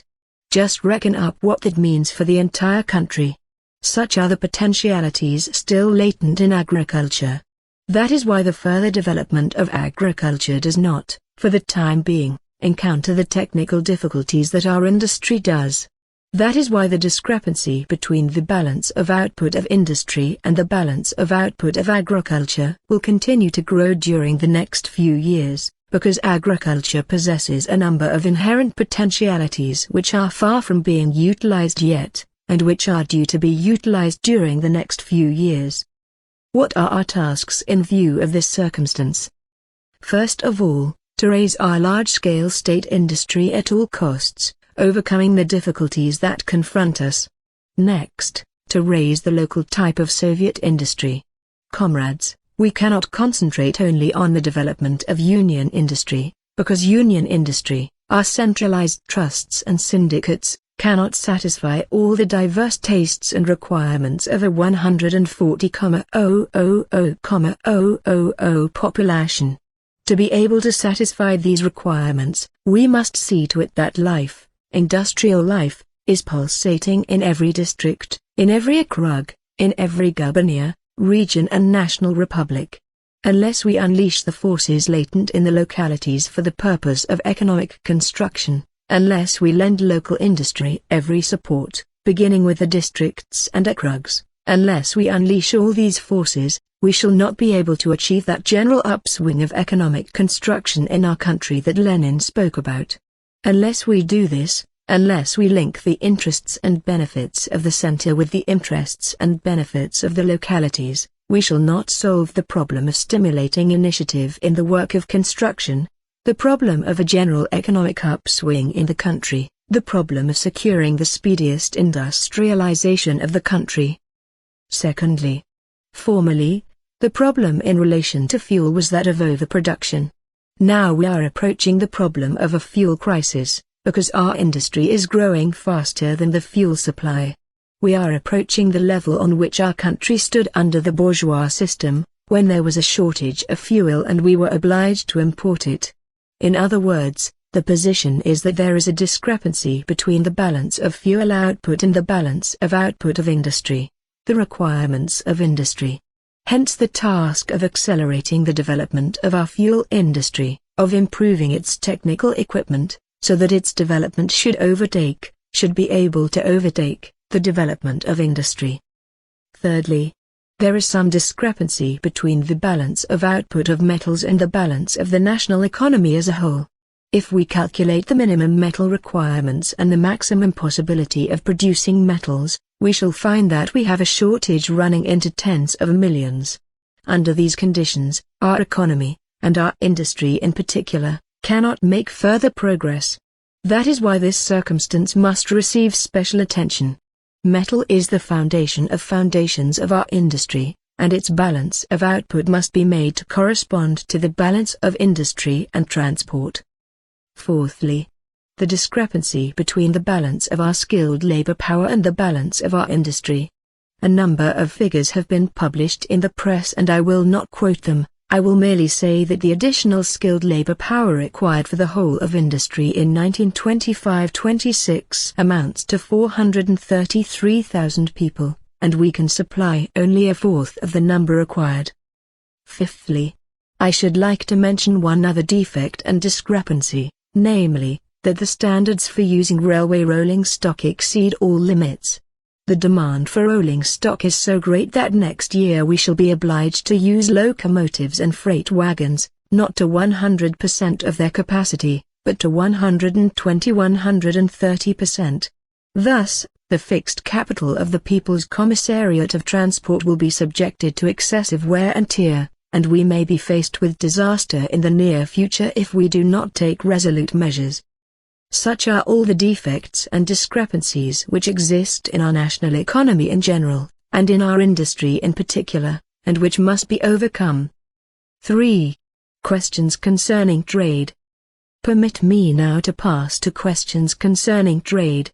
The figures show that in this sphere, as in the industrial sphere, the relative importance of state-based trade is increasing as compared with trade on a private capitalist basis.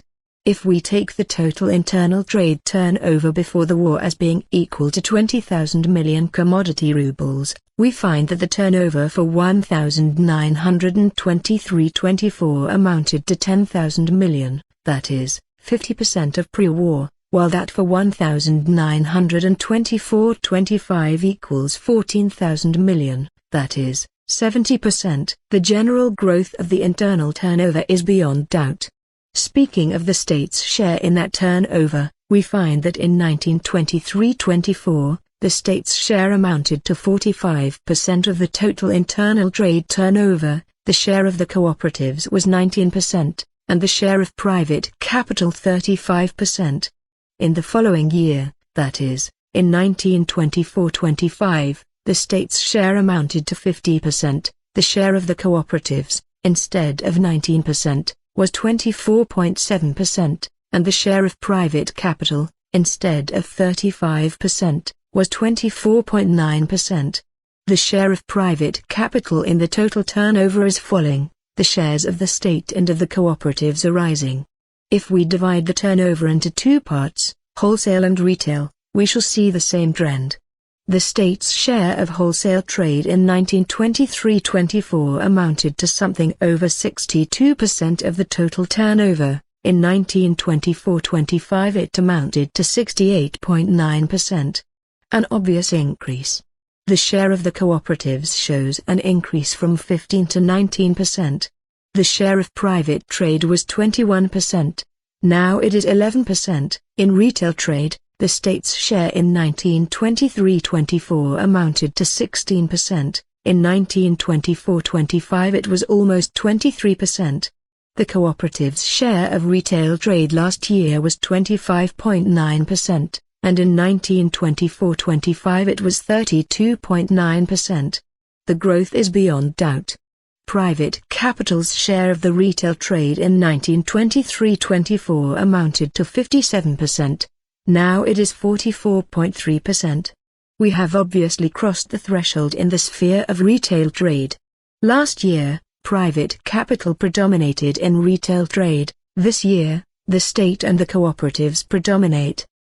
The growth of the importance of the state and the cooperatives in the procurement of raw materials and grain is shown by the following figures. Oilseeds in 1924-25, 65%, flax, 94%, raw cotton, almost 100%, grain in 1923-24, 75%, and in 1924-25, 70%.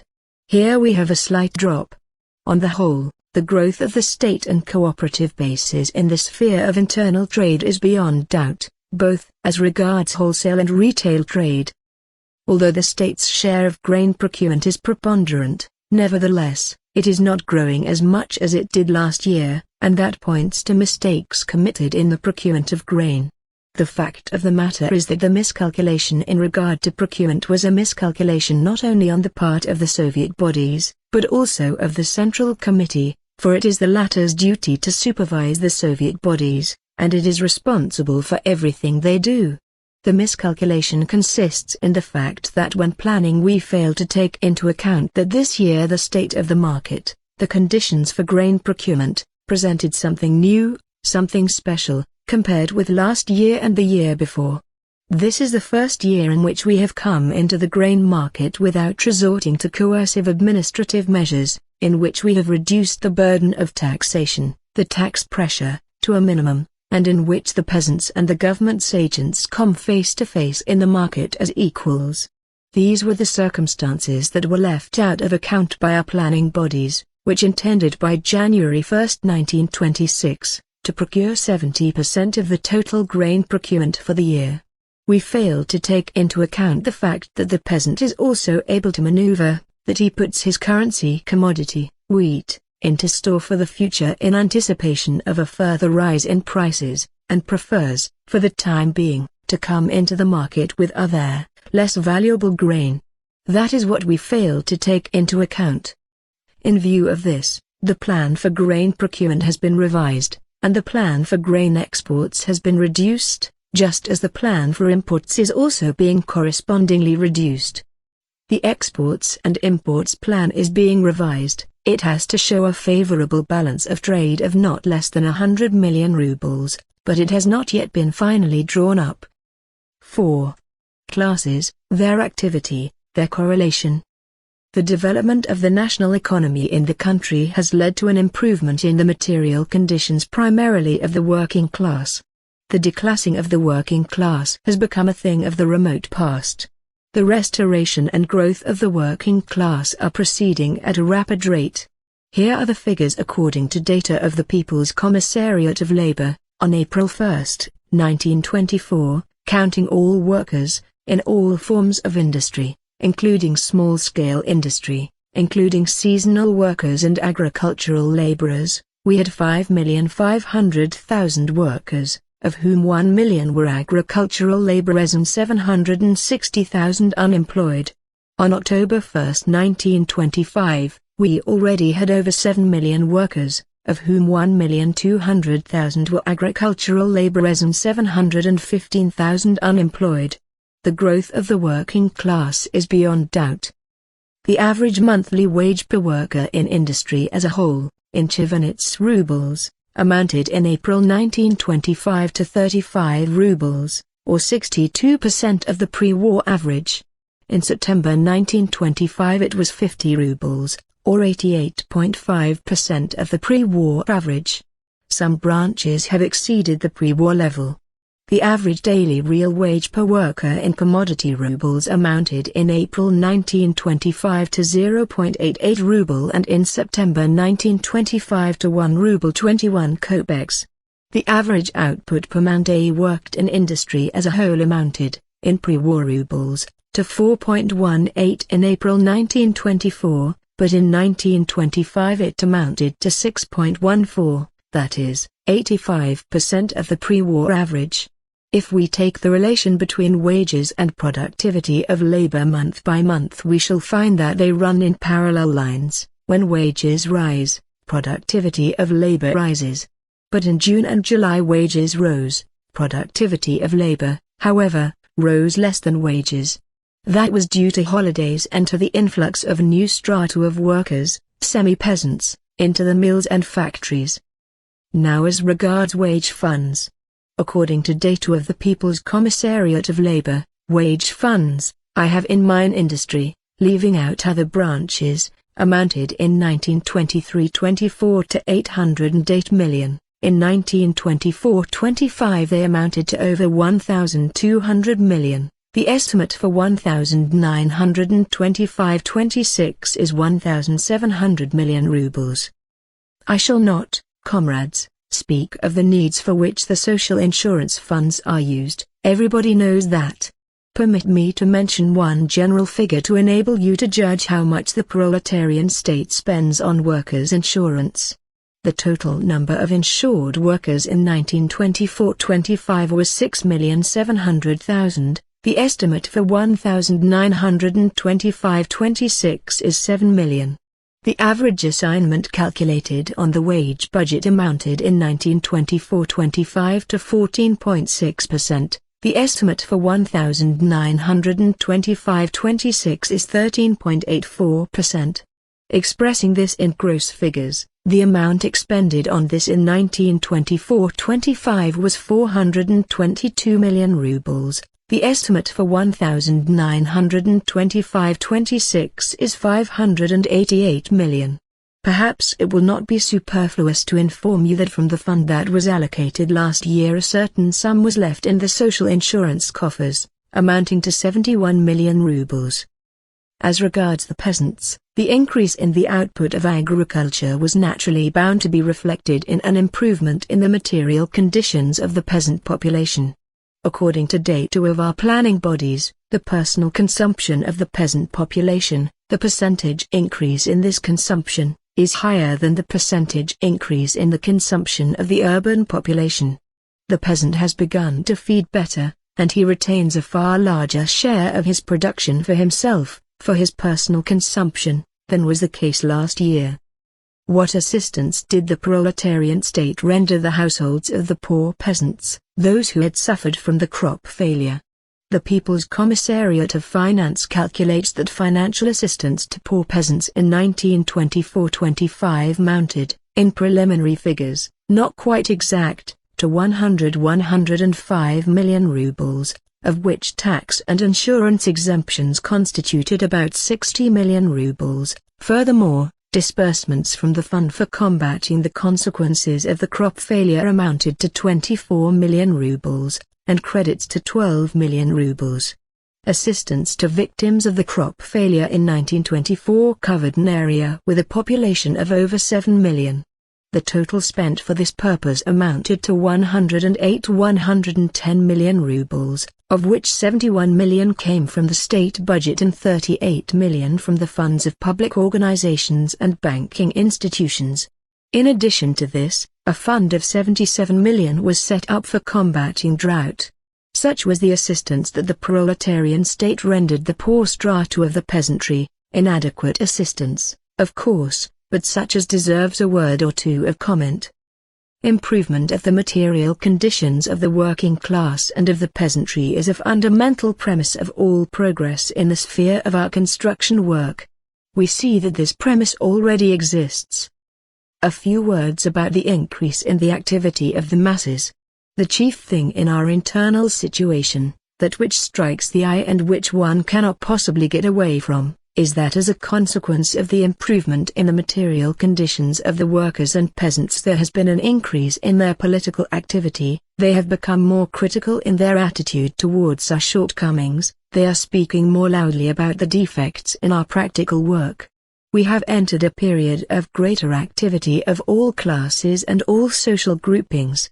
The working class has become more active, the peasantry, with all its groupings, has become more active, as also the new bourgeoisie, its agents in the countryside, the kulaks, and its representatives among the intelligentsia.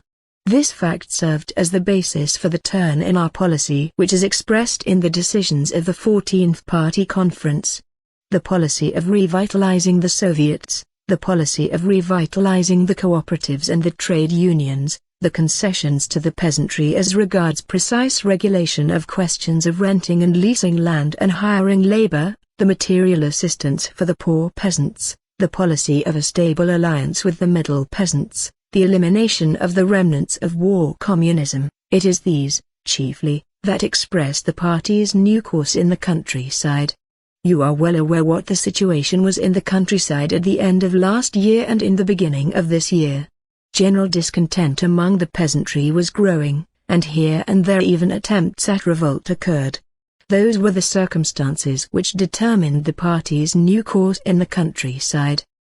Such are the foundations of the party's policy towards the peasantry in the period of the rise in the activity and organization of the masses, a policy calculated to regulate relationships in the countryside, to raise the prestige of the proletariat and its party, and to ensure a stable alliance of the proletariat and poor peasants with the middle peasantry.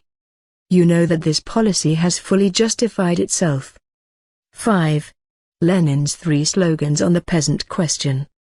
Did we act rightly in steering a course towards the middle peasantry? How does the matter stand with the new course from the aspect of principle? Have we any directives from Lenin on this score? It is said that the Second Congress of the Comintern adopted a resolution on the peasant question stating that only the poor peasants can be the ally of the proletariat in the epoch of the struggle for power, that the middle peasants can only be neutralized. Is that true? It is true. In writing that resolution, Lenin had in mind parties advancing towards power. We, however, are a party that has already come to power. That is where the difference lies. On the question of the peasantry, on the question of the alliance between the workers and the peasantry, or individual strata of the peasantry, Leninism has 3 basic slogans, corresponding to the 3 periods of the revolution. The whole point is correctly to discern the transition from one slogan to the next, and from that to the third. Formerly, when we were advancing towards the bourgeois revolution, when we Bolsheviks first outlined our tactics in relation to the peasantry, Lenin said, alliance with the whole of the peasantry against the Tsar and the landlords, at the same time neutralizing the cadet bourgeoisie. With that slogan we, at that time, advanced towards the bourgeois revolution and we achieved victory. That was the first stage of our revolution.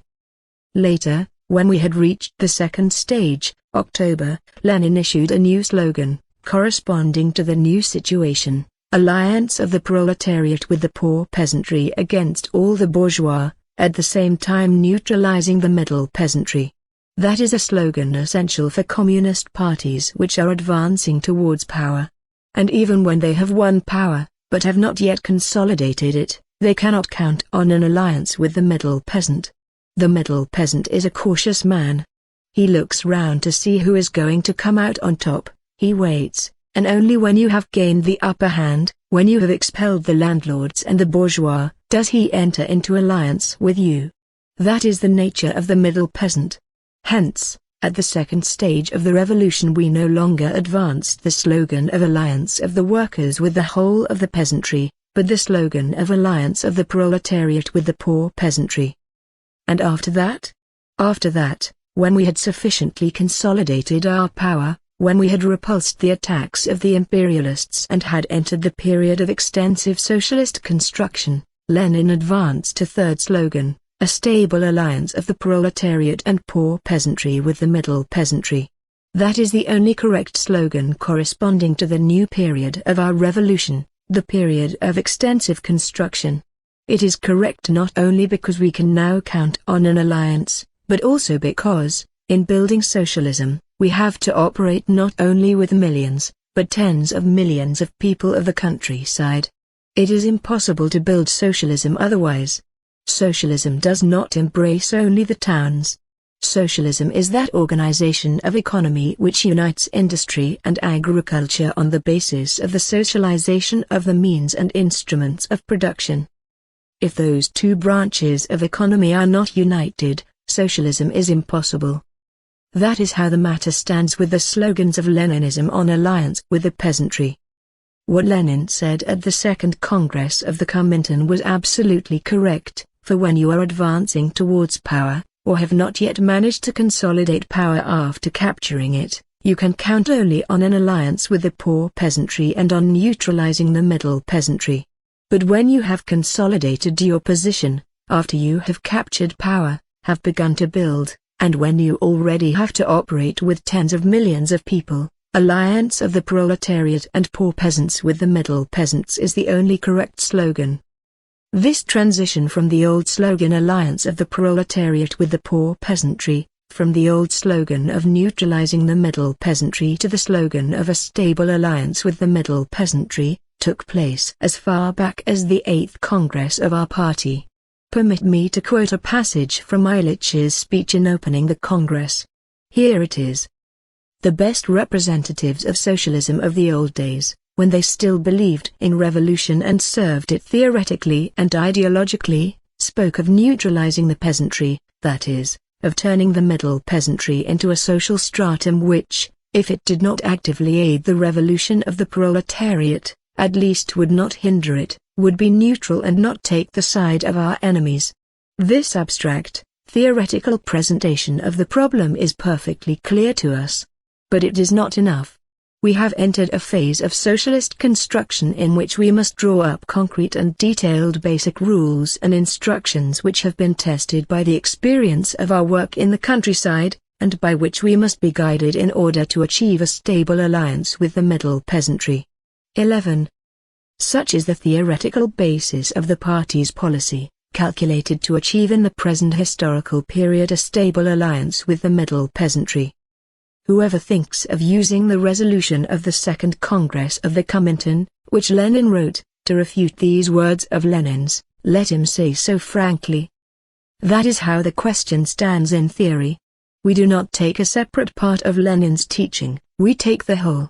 Lenin had three slogans in relation to the peasantry, one, during the bourgeois revolution, another, during the October Revolution, and a third, after the consolidation of the power of the Soviets. Whoever thinks of substituting some single general slogan for these three, commits a very gross error. That is how the question stands in theory.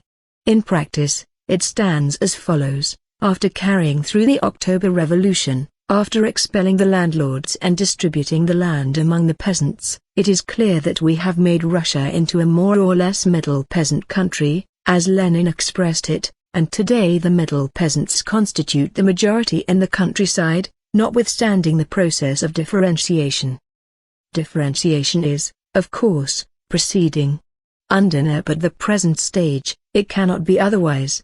But it is proceeding at a slow pace. Recently, I read a handbook, issued, I think, by the Agitation and Propaganda Department of the Central Committee, and another handbook, issued, if I am not mistaken, by the Agitation and Propaganda Department of the Leningrad Organization. If we are to believe these handbooks, it appears that under the Tsar the poor peasants in this country constituted somewhere about 60%, but now they constitute 75%, that under the Tsar the kulaks constituted 5%, but now, 8 or 12%, under the Tsar there were so many middle peasants, but now there are fewer. I don't want to indulge in strong language, but it must be said that these figures are worse than counter-revolution. How can a man who thinks in a Marxist way invent a thing like that, and print it, too, and in a handbook at that? As a member of the Central Committee, I, too, of course, am answerable for this incredible blunder.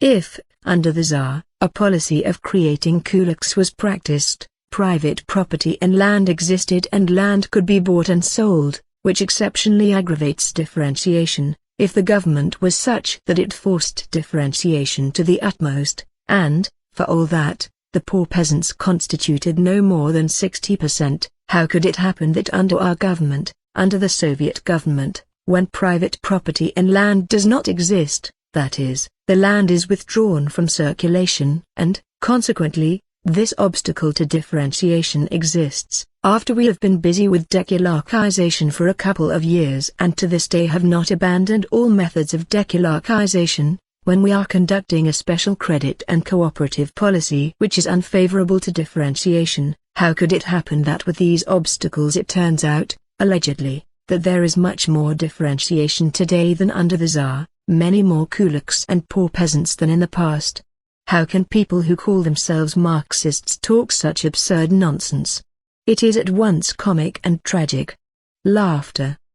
The same must be said about the ill-starred grain and fodder balance sheet issued by the Central Statistical Board in June, according to which the well-to-do peasants held 61% of the surplus market grain, the poor peasants none, while the middle peasants held the rest. The funny thing about this is that a few months later the CSB came out with a different figure, not 61%, but 52%. And recently, the CSB has given a figure, not 52% this time, but 42%. Is that the way to calculate? We believe that the CSB is a citadel of science. We are of the opinion that without the CSB's figures not a single administrative body could calculate or plan. We consider that the CSB should provide objective statistics free from all preconceived opinions, for the attempt to fit statistics to any preconceived opinion is a crime. But, after this, how can we believe the CSB's figures if it has ceased to believe them itself? More briefly, since we have made the countryside middle peasant in character as a result of the agrarian revolution, since the middle peasants constitute the majority in the countryside, in spite of the process of differentiation, and since our work of construction and Lenin's cooperative plan call for the enlistment of the bulk of the peasant masses in this work, then the policy of alliance with the middle peasants is, under NEP conditions, the only correct policy. Such is the practical aspect of the question. See how Lenin formulated our tasks when he gave the grounds for the new economic policy. Before me lies the draft of the pamphlet The Tax in Kind, written by Lenin, in which he clearly and distinctly gives the fundamental guiding lines. Now, increasing the output of produce has become, the pivot, the touchstone. Consequently, stake on the middle peasants in agriculture. The diligent peasant as the central figure of our economic upsurge, see Volume 26, pages 312 to 13. Thus, stake on the middle peasant in agriculture, the diligent peasant as the central figure of our economic upsurge. That is what Comrade Lenin wrote in 1921. It was this idea, comrades, that served as the basis of the decisions and of the concessions to the peasantry adopted at the 14th April conference of our party. In what relation do the resolutions of the 14th April Party Conference stand to the resolution on work among the poor peasants that the Central Committee unanimously adopted in October 12, just as it unanimously adopted the resolutions of the 14th Conference? The main task that confronted us at the October plenum of the Central Committee was to prevent the disruption of the policy we had worked out at the April Conference, the policy of a stable alliance with the middle peasants, to prevent the disruption of this policy. For sentiments were observed in the party expressing the view that the policy of a stable alliance with the middle peasants was wrong or unsuitable. Sentiments were also observed expressing the view that the policy of a stable alliance with the middle peasants implied forgetting the poor peasants, that somebody was trying to bring about a stable alliance with the middle peasants over the heads of the poor peasants. That is silly, comrades, but it is a fact, for such sentiments did exist. Was the question of the poor peasants something new for us when we gathered at the October plenum? Of course not. As long as there are poor peasants, we must be in alliance with them. We learned that as far back as 1903, when Lenin's pamphlet To the Village Poor 13 first appeared. Precisely because we are Marxists, because we are communists, we must lean on the poor peasants in the countryside. Upon whom else can we lean? This question is not a new one. There was nothing new in it for us, whether in April or in October, whether at the conference or at the plenum of the Central Committee, nor could there be anything new in it. If the question of the poor peasants did come up after all, it did so in connection with the experience we had gained during the elections to the Soviets. What did we find? We had revitalized the Soviets. We had begun to implant Soviet democracy. But what for? After all, Soviet democracy means leadership by the working class. No Soviet democracy can be called genuinely Soviet and genuinely proletarian democracy if there is no leadership by the proletariat and by its party. But what does Soviet democracy with the leadership of the proletariat mean? It means that the proletariat must have its agents in the countryside. Who must those agents be? Representatives of the poor peasants. But in what condition did the poor peasants find themselves when we revitalized the Soviets? In the most scattered and dispersed condition. It seemed, not only to certain elements among the poor peasants, but also to certain communists, that abandoning decularchization and administrative pressure meant abandoning the poor peasants, forgetting their interests. And instead of conducting an organized struggle against the kulaks, they began to whine in the most disgraceful manner. What had to be done to overcome those sentiments? Firstly, it was necessary to carry out the task that the 14th Party Conference had set the party, that is, to define the conditions, methods and measures for providing material assistance for the poor peasants. Secondly, it was necessary to issue the slogan of organizing special groups of poor peasants for conducting an open political struggle to win over the middle peasants and to isolate the kulaks during the elections to the Soviets, elections in the cooperatives, etc. That is exactly what Comrade Molotov did in the theses on work among the poor peasants, as a result of his 3 months' work on the Rural Commission of the Central Committee, theses that were unanimously approved by the October plenum of the Central Committee. As you see, the resolution of the October plenum of the Central Committee is the direct continuation of the decisions of the 14th Conference. It was necessary, firstly, to present the question of material assistance concretely, so as to improve the material conditions of the poor peasants, and, secondly, it was necessary to issue the slogan of organizing the poor peasants. That is the new feature, the credit for which belongs wholly to Comrade Molotov. The slogan of organizing groups of poor peasants was his idea. Why was the slogan of organizing groups of poor peasants needed? It was needed in order to put an end to the dispersion of the poor peasants and to give them an opportunity of organizing, with the aid of the communists, into an independent political force capable of serving as an organized bulwark of the proletariat in the countryside in the struggle against the kulaks, in the struggle to win over the middle peasants. The poor peasants are still imbued with a dependent mentality. They put their hopes in the GPU, in officials, in whatever you like, except in themselves, in their own strength. It is from this passivity and dependent mentality that the minds of the poor peasants must be freed. We must issue the slogan for the poor peasants that they must, at last, stand on their own feet, that they must, with the aid of the Communist Party and with the aid of the state, organize themselves into groups, that in the arena of the Soviets, in the arena of the cooperatives, in the arena of the peasant committees, in all the arenas of rural public life, they must learn to fight the kulaks, to fight, however, not by appealing to the GPU, but by a political struggle, by an organized struggle. Only in that way can the poor peasants become steeled, only in that way can the poor peasants be organized, only in that way can the poor peasants be transformed from a dependent group into a bulwark of the proletariat in the countryside. That is why the question of the poor peasants was brought forward in October. 6. 2 dangers and 2 deviations in regard to the peasant question. In connection with the peasant question, 2 deviations are observed in our party. A deviation in the direction of belittling the kulak danger, and a deviation in the direction of exaggerating it, in the direction of belittling and underestimating the role of the middle peasants. I will not say that there is anything fatal for us in these deviations. A deviation is a deviation. A deviation is something that has not yet taken definite shape. A deviation is the beginning of an error. Either we allow this error to develop, and then things will become serious, or we nip it in the bud, and then the danger will be removed. A deviation is something erroneous that will produce its results later if not checked in time. A word or two about underestimating the kulak danger. There is talk about a kulak deviation. That is foolish, of course.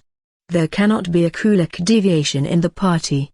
The point at issue is not a kulak deviation, but a deviation in the direction of underestimating the kulak danger. Even if nobody had fallen victim to this deviation, even if nobody had adopted the standpoint of this deviation, some people would have done so eventually, because development in our country is proceeding in the direction of some revival of capitalism, and the revival of capitalism is bound to create confusion around our party. On the other hand, socialist industry is developing in our country, and a struggle is going on between it and private capital. Which will outstrip the other? At present, preponderance is on the side of the socialist elements. We shall get both the kulaks and the urban private capitalists under our control. So far, however, the fact remains that the kulaks are growing, and we have not beaten them economically by a long way yet. The kulaks are mustering their forces, that is indisputable, and whoever fails to see this, whoever says that this is of no importance, that the kulak is a bogey, puts the party in danger of losing its vigilance and of finding itself disarmed in the struggle against the kulaks, in the struggle against capitalism, for the kulak is the agent of capitalism in the countryside. There is talk about Bogushevsky. Of course, his is not a kulak deviation. His deviation is in the direction of underestimating the kulak danger.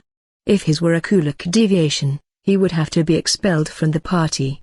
Up to now, however, as far as I know, nobody has demanded his expulsion from the party.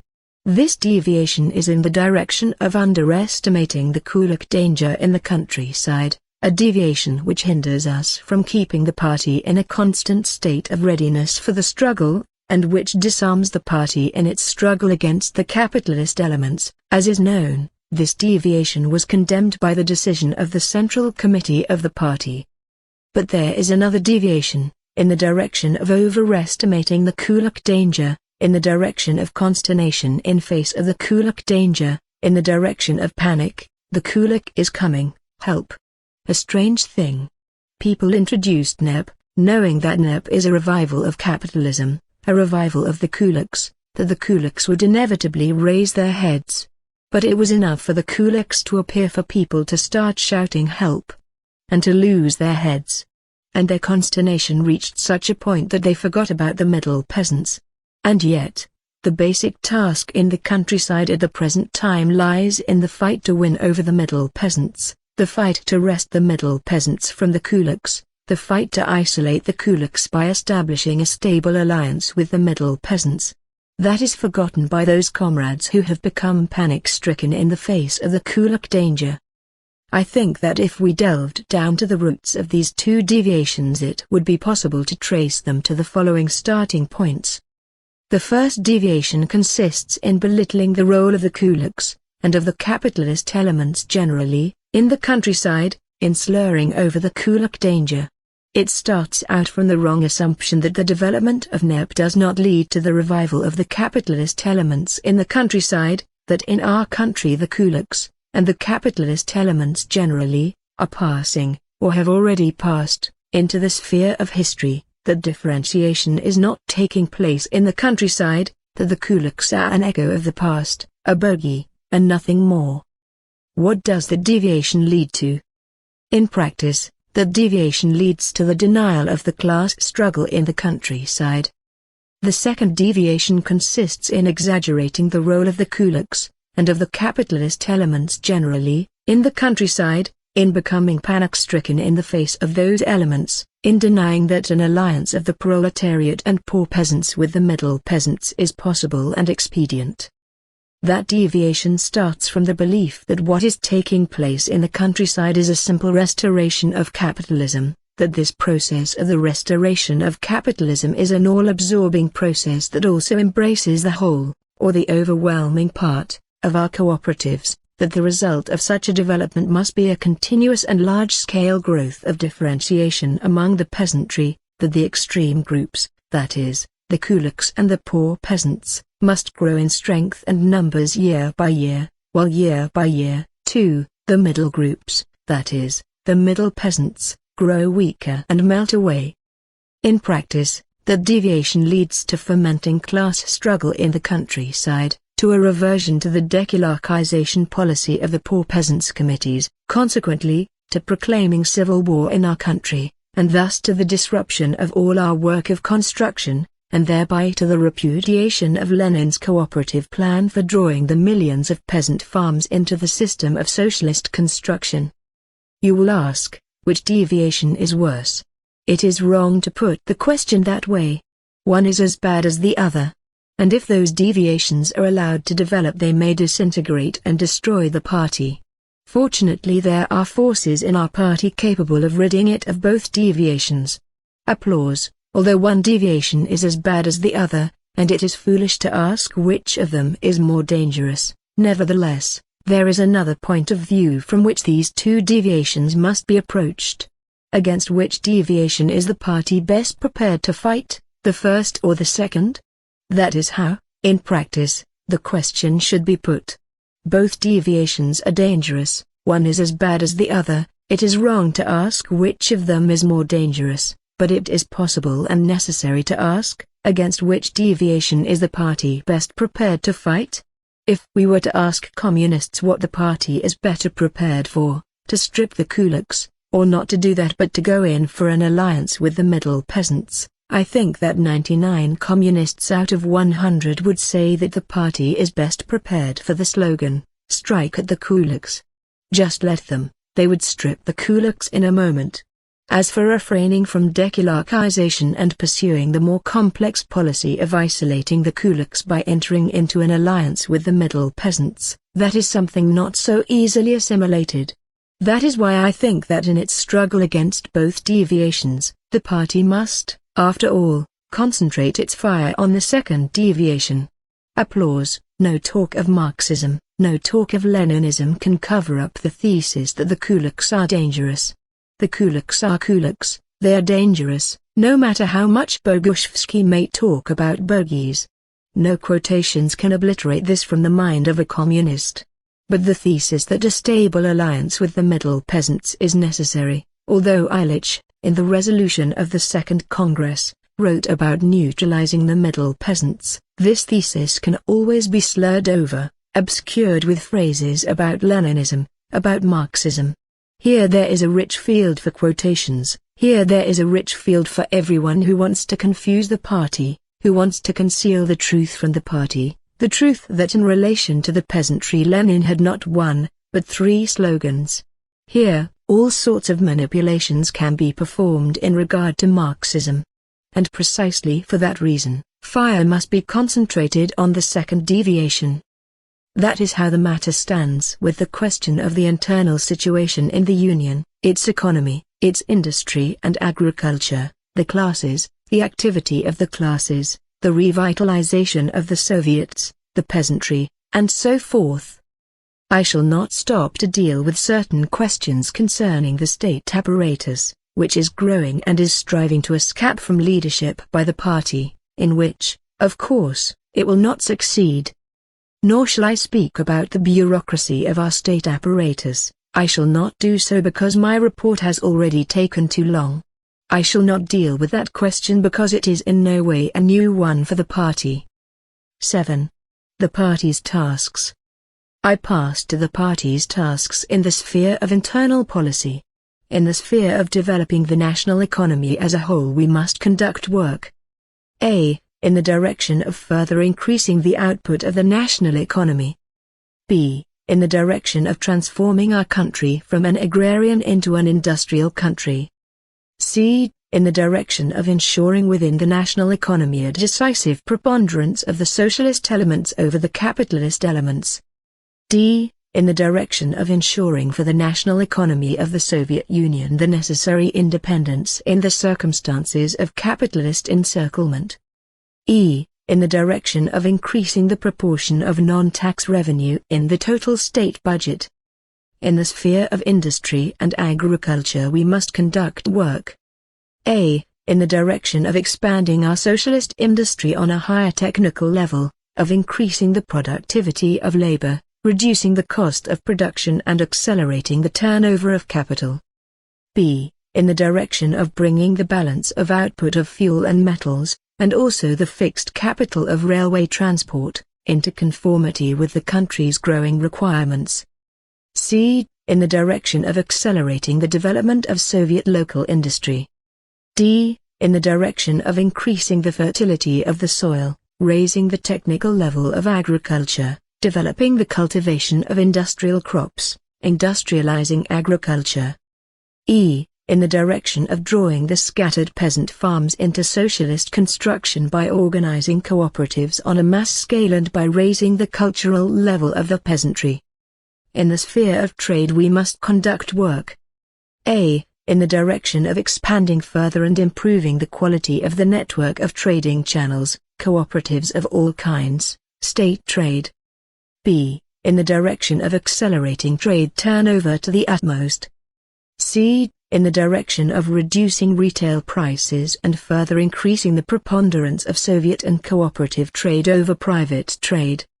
D. In the direction of establishing a united front and strict discipline in procurement among all the procurement bodies. E. In the direction of increasing the trade turnover with the outside world, while ensuring a favorable balance of trade, and hence, a favorable balance of payments, which is an indispensable condition for maintaining the stability of our currency and a necessary guarantee against inflation. In the sphere of planning, we must conduct work in the direction of absolutely ensuring the necessary reserves. A word or two, by the way, about one of the sources of reserves, vodka. There are people who think that it is possible to build socialism in white gloves. That is a very gross mistake, comrades. Since we are not receiving loans, since we are poor in capital, and since, furthermore, we cannot go into bondage to the West European capitalists, not being able to accept the enslaving terms that they offer us and which we have rejected, only one alternative remains, to seek sources in other spheres. After all, that is better than bondage. Here we have to choose between bondage and vodka, and those people who think that it is possible to build socialism in white gloves are grievously mistaken. In the sphere of the correlation of classes we must conduct work. A. in the direction of ensuring an alliance of the proletariat and the poor peasants with the middle peasants. B. In the direction of ensuring the leadership of the proletariat in this alliance.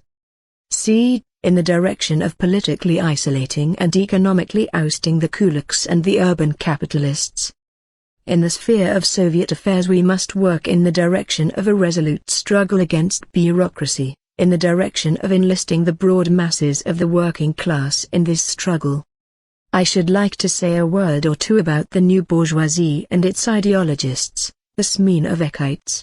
Smeenovekism is the ideology of the new bourgeoisie, which is growing and little by little linking up with the kulaks and the intelligentsia in the government service.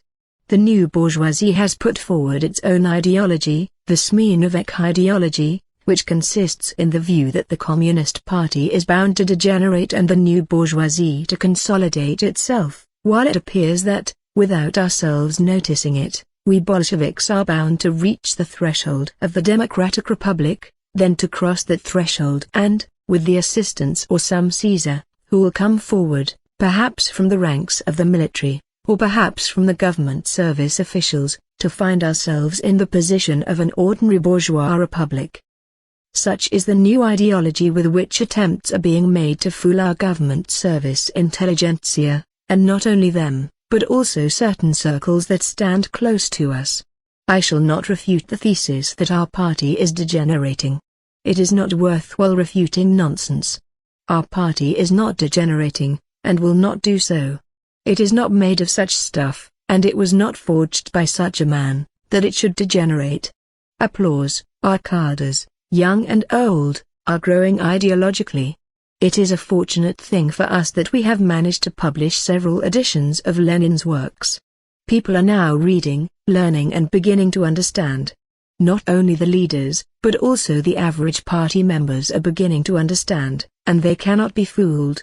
Shouting about degeneration will not frighten anybody now. People will be able to see clearly for themselves.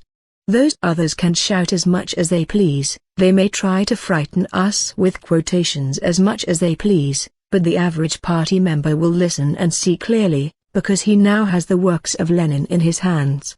Applause. That fact is one of the fundamental guarantees that our party will not depart from the path of Leninism. Loud applause. If I have mentioned the Smeenovekites after all, it is only in order to answer in a few words all those who are counting on the degeneration of our party and our Central Committee. Strelov is the author of this ideology. He is in the transport service. It is said that he is serving well. I think that if he is serving well, let him go on dreaming about the degeneration of our party. Dreaming is not prohibited in our country. Let him dream to his heart's content. But let him know that while dreaming about our degeneration, he must, at the same time, bring grist to our Bolshevik mill. Otherwise, it will go badly with him. Applause. 3. The party. I pass to the question of the party. I do not put the party at the end of my report because it is the last in importance of all the factors of our development. No, not because of that, but because, with us, the party crowns the whole edifice. I have spoken about the successes that the proletarian dictatorship has achieved in the sphere of foreign and internal policy, in the sphere of maneuvering abroad, in the circumstances of the capitalist encirclement, and in the sphere of socialist construction within the country. But these successes would not have been possible had our party not been equal to its tasks, had it not grown and gained strength. The party's importance in this respect, as the guiding force, is immeasurable. The dictatorship of the proletariat is not exercised automatically, it is exercised primarily by the party's forces, under its leadership. Without the party's leadership, in the present conditions of capitalist encirclement, the dictatorship of the proletariat would be impossible. It would be enough to shake the party, to weaken it, for the dictatorship of the proletariat to be shaken and weakened in an instant. It is precisely for this reason that all the bourgeois in all countries talk with such fury about our party. By that I do not at all mean to say that our party is identical with the state. Not in the least. The party is the guiding force in our state. It would be foolish to say on these grounds, as some comrades do, that the political bureau is the supreme organ in the state. That is not true. It is a confusion that brings grist to the mill of our enemies. The political bureau is the supreme organ not of the state, but of the party, while the party is the supreme guiding force in the state. The Central Committee and the political bureau are organs of the party. I do not want to identify the state institutions with the party. All I want to say is that in all the fundamental questions of our internal and foreign policy, the party has played the leading role. And it was solely due to this that we achieved successes in our internal and foreign policy.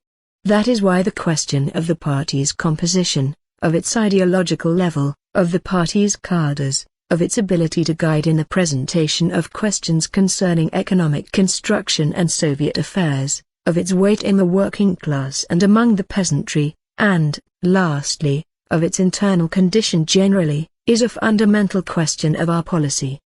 First of all, about the party's composition. The total numerical strength of the party by April 1, 1924, not including the Lenin enrollment, amounted to 446,000 party members and candidates.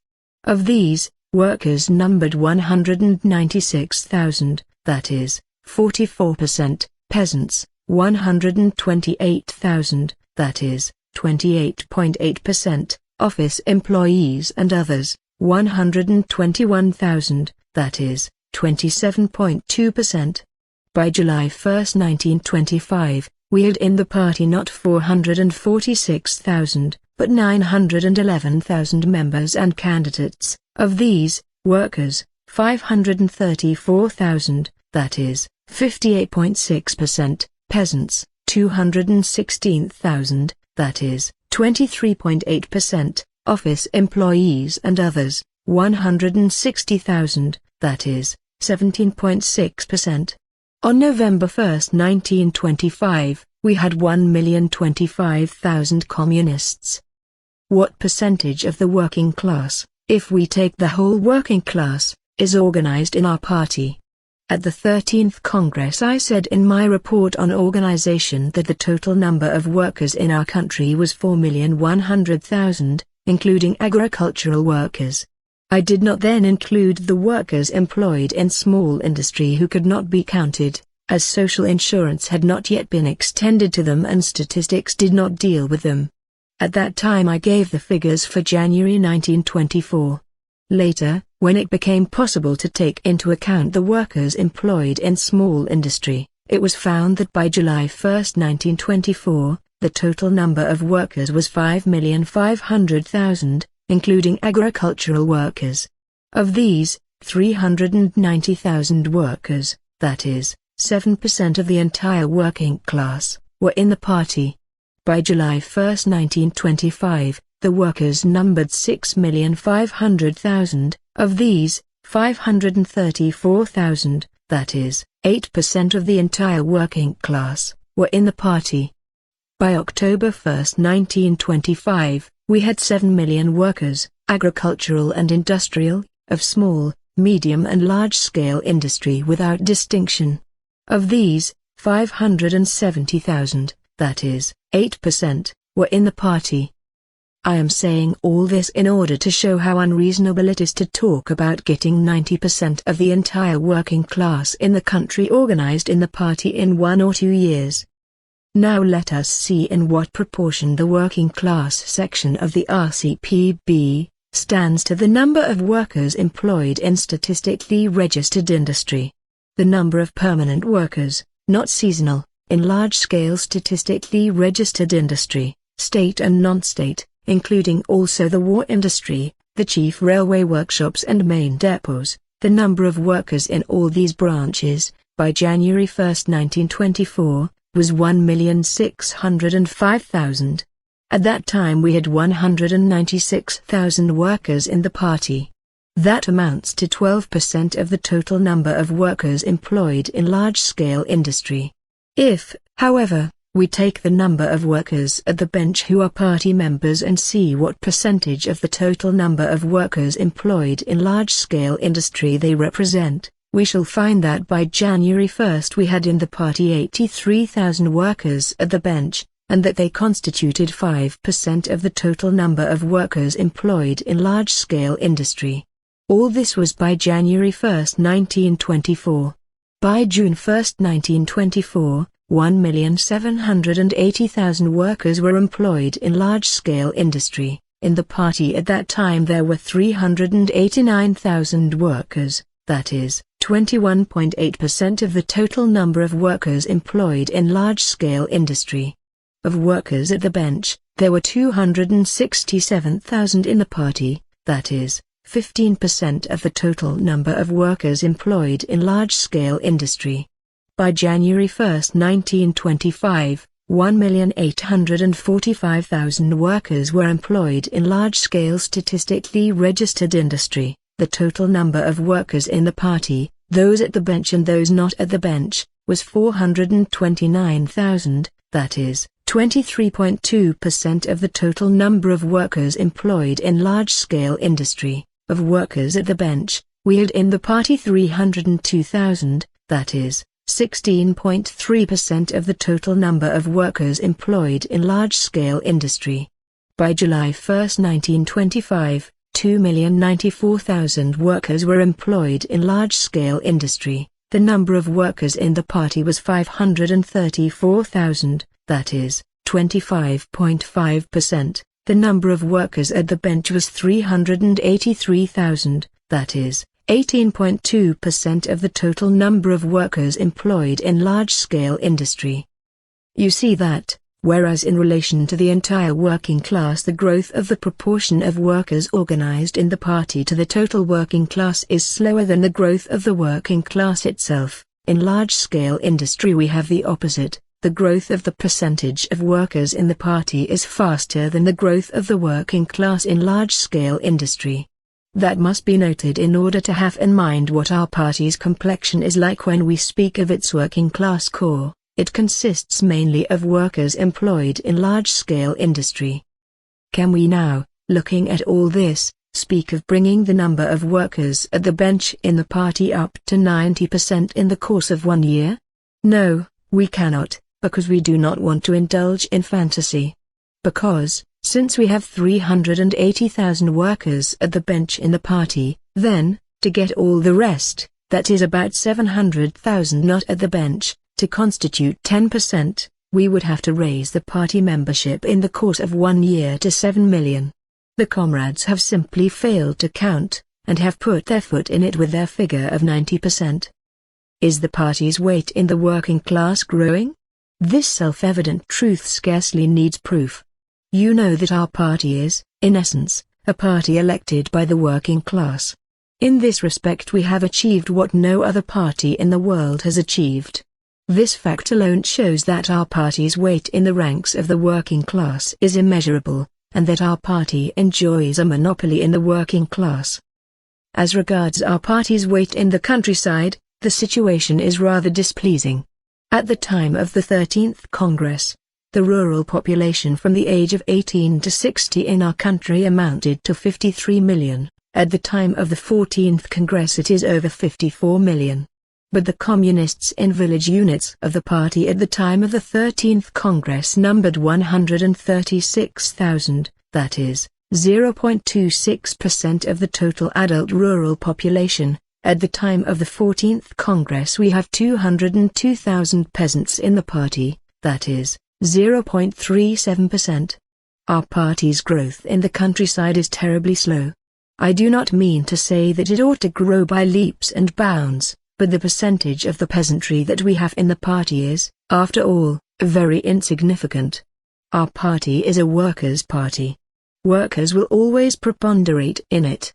That is an expression of the fact that we have the dictatorship of the proletariat. But it is also clear that without an alliance with the peasantry the dictatorship of the proletariat is impossible, that the party must have a certain percentage of the best people among the peasantry in its ranks as an essential foothold in the countryside.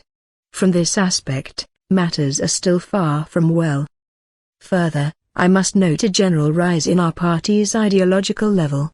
As regards the organizational side, Comrade Molotov will report to you and, therefore, I shall not dwell on it, but I cannot refrain from saying one thing, namely, that all the evidence shows that the ideological level of our leading cadres, young and old, has risen considerably. One could take as an example the discussion we had with Trotskyism last year. As you know, the point at issue was the revision of Leninism, changing the leadership of the party while on the march, so to speak. How solidly the party encountered that anti-party wave, you all know. What does that show? It shows that the party has grown up. Its cadres have become strong, it is not afraid of discussion. Today, unfortunately, we have entered the period of a new discussion. I am sure that the party will quickly get over this discussion too, and nothing exceptional can happen. Voices, quite right. Applause. In order not to anticipate events and not to irritate people, I shall not at the present moment touch upon the essence of the Leningrad comrades' behavior at their conference and upon the way the Moscow comrades reacted to it. I think that the members of this Congress will speak about that themselves, and I shall sum up in my reply to the discussion. I am coming to the end of my report. I have spoken about our foreign policy, about the contradictions that are corroding the capitalist world. I said that those contradictions can be overcome only by a workers' revolution in the West. Furthermore, I have spoken about the contradictions within the framework of which are interrelations, the interrelations between the Soviet Union and the capitalist states, develop. I said that those states will strive to convert our country into an appendage of the capitalist system, that they will try intervention against us, but that we shall repel them, that in this we count on the utmost support of the working class in the West, particularly after the workers of the West have begun to visit us frequently and to fraternize with us. Moreover, we are of the opinion that for the capitalists this fraternization will not be without its cost. We are overcoming those contradictions too. But in the last analysis, we cannot overcome the contradictions outside our country between the capitalist world and the socialist world solely by our own efforts, for that we need the assistance of a victorious proletarian revolution in a number of countries. Furthermore, I have spoken about the contradictions within our country, between the capitalist elements and the socialist elements. I said that we can overcome these contradictions by our own efforts. Whoever does not believe that this is possible is a liquidator, does not believe that we can build socialism. We shall overcome these contradictions, we are already doing so. Of course, the sooner assistance comes from the West the better, the sooner shall we overcome these contradictions in order to deliver the finishing stroke to private capital and to achieve the complete victory of socialism in our country, the building of a complete socialist society. But even if we do not receive outside assistance, we shall not become despondent, we shall not cry out for help, we shall not abandon our work, applause, and we shall not be daunted by difficulties. Whoever is weary, whoever is scared by difficulties, whoever is losing his head, let him make way for those who have retained their courage and staunchness. Applause. We are not the kind of people to be scared by difficulties. We are Bolsheviks, we have been steeled by Lenin, and we do not run away from difficulties, but face them and overcome them. Voices, quite right. Applause. Furthermore, comrades, I have spoken about our party's successes and mistakes. Of mistakes there have been not a few. In the field of foreign trade, in the field of procurement, and in several other of our fields of work there have been not a few mistakes. Illich taught us not to become conceited. We shall not become conceited. There have been not a few mistakes.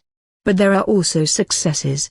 Whatever the case may be, we have achieved one thing that cannot possibly be taken from us, namely, that by our extensive constructive work, by our Bolshevik assault on the economic front, by the successes we have gained in this field, we have shown the whole world that the workers, after capturing power, are able not only to beat capitalism, not only to destroy, but also to build the new society, to build socialism. That achievement, the fact that we have made this truth obvious, nobody can take from us. That is the biggest and the most difficult of all our achievements up to now.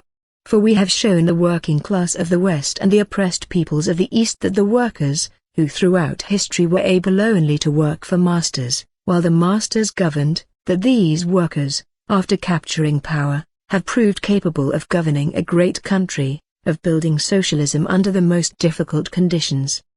What is needed to enable the proletarians of the West to win? First of all, confidence in their own strength, the consciousness that the working class can do without the bourgeoisie, that the working class is capable not only of destroying the old, but also of building the new, of building socialism. The entire work of social democracy consists in imbuing the workers with skepticism, with distrust in their own strength, with disbelief in the possibility of achieving victory over the bourgeoisie by force. The significance of all our work, of all our construction, lies in that this work and this construction convince the working class in the capitalist countries that it can do without the bourgeoisie and can build the new society by its own efforts. The workers' pilgrimages to our country, the fact that the workers' delegations that come to our country probe every detail of our work of construction and try to get the feel of our successes in construction, all this shows that, in spite of the Social Democrats, the working class in the capitalist countries is beginning to acquire confidence in its own strength and in the ability of the working class to build the new society on the ruins of the old. I do not say that we have achieved much during the year under review, but, after all, one thing must be admitted, namely, that by our successes in socialist construction we have demonstrated and proved that the working class, after overthrowing the bourgeoisie and taking power into its own hands, is capable of rebuilding capitalist society on a socialist basis. This we have achieved, and nobody can take this from us, whatever happens. This success is inestimable. For what does its achievement mean? It means giving the workers in the capitalist countries confidence in their own strength, confidence in their victory. It means placing into their hands a new weapon against the bourgeoisie. That they are taking up this weapon and are prepared to use it is evident if only from the fact that workers' pilgrimages to our country are not ceasing, but are becoming more numerous. And when the workers in the capitalist countries become imbued with confidence in their own strength, you may be sure that this will be the beginning of the end of capitalism and a sure sign of the victory of the proletarian revolution. That is why I think that we are not working in vain in building socialism. That is why I think that in this work we are bound to achieve victory on an international scale. Loud and prolonged applause. An ovation from the entire Congress. Reply to the discussion on the political report of the Central Committee. December 23. Comrades, I shall not answer separately the notes on particular questions, because the whole of my speech in reply to the discussion will in substance be an answer to these notes. Nor do I intend to answer personal attacks or any verbal thrusts of a purely personal character, for I think that the Congress is in possession of sufficient material with which to verify the motives of those attacks and what is behind them. Nor shall I deal with the cavemen, the people who gathered somewhere near Kislovodsk and devised all sorts of schemes in regard to the organs of the Central Committee. Well, let them make schemes, that is their business. I should only like to emphasize that Lashevich, who spoke here with aplomb against politics of scheming, was himself found to be one of the schemers and, it turns out, at the cavemen's conference near Kislovodsk he played a role that was far from unimportant. Well, so much for him. Laughter. I pass to the matter in hand. 1. Sokolnikov and the Dorsation of our country. First of all, a few rejoinders. First rejoinder, to Sokolnikov. He said in his speech, when Stalin indicated two general lines, 2 lines in the building of our economy, he misled us, because he should have formulated these 2 lines differently. He should have talked not about importing equipment, but about importing finished goods. I assert that this statement of Sokolnikov's utterly exposes him as a supporter of Shanin's theses. I want to say that here Sokolnikov in point of fact speaks as an advocate of the Dorsation of our country. What did I speak about in my report? Did I speak about the exports and imports plan? Of course not.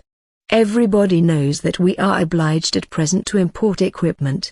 But Sokolnikov converts this necessity into a principle, a theory, a prospect of development. That is where Sokolnikov's mistake lies.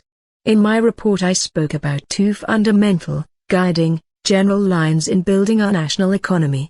I spoke about that in order to clear up the question of the ways of ensuring for our country independent economic development in the conditions of capitalist encirclement. In my report I spoke about our general line, about our prospects as regards transforming our country from an agrarian into an industrial country. What is an agrarian country?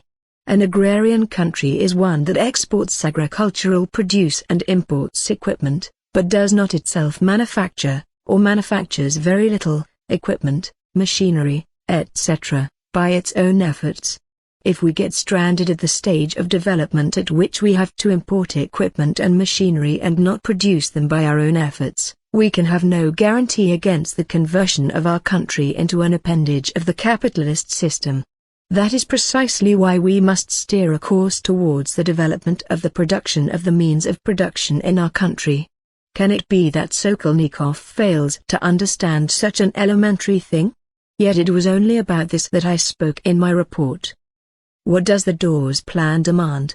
It demands that Germany should pump out money for the payment of reparations from markets, chiefly from our Soviet markets. What follows from this? From this it follows that Germany will supply us with equipment, we shall import it and export agricultural produce. We, that is, our industry, will thus find itself tethered to Europe. That is precisely the basis of the Dawes Plan. Concerning that, I said in my report, insofar as it affects our country, the Dawes Plan is built on sand. Why? Because, I said, we have not the least desire to be converted into an agrarian country for the benefit of any other country whatsoever, including Germany, because we ourselves will manufacture machinery and other means of production. The conversion of our country from an agrarian into an industrial country able to produce the equipment it needs by its own efforts, that is the essence, the basis of our general line. We must so arrange things that the thoughts and strivings of our business executives are directed precisely towards this aspect, the aspect of transforming our country from one that imports equipment into one that manufactures this equipment. For that is the chief guarantee of the economic independence of our country. For that is the guarantee that our country will not be converted into an appendage of the capitalist countries. Sokolnikov refuses to understand this simple and obvious thing. They, the authors of the Dawes Plan, would like to restrict us to the manufacture of, say, calico, but that is not enough for us, for we want to manufacture not only calico, but also the machinery needed for manufacturing calico. They would like us to restrict ourselves to the manufacture of, say, automobiles, but that is not enough for us, for we want to manufacture not only automobiles, but also the machinery for making automobiles.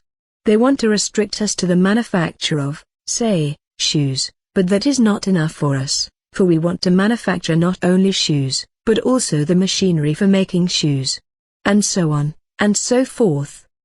That is the difference between the two general lines, and that is what Sokolnikov refuses to understand. To abandon our line means abandoning the tasks of socialist construction, means adopting the standpoint of the Dawesian of our country. 2. Kamenev and our concessions to the peasantry. Second rejoinder, to Kamenev.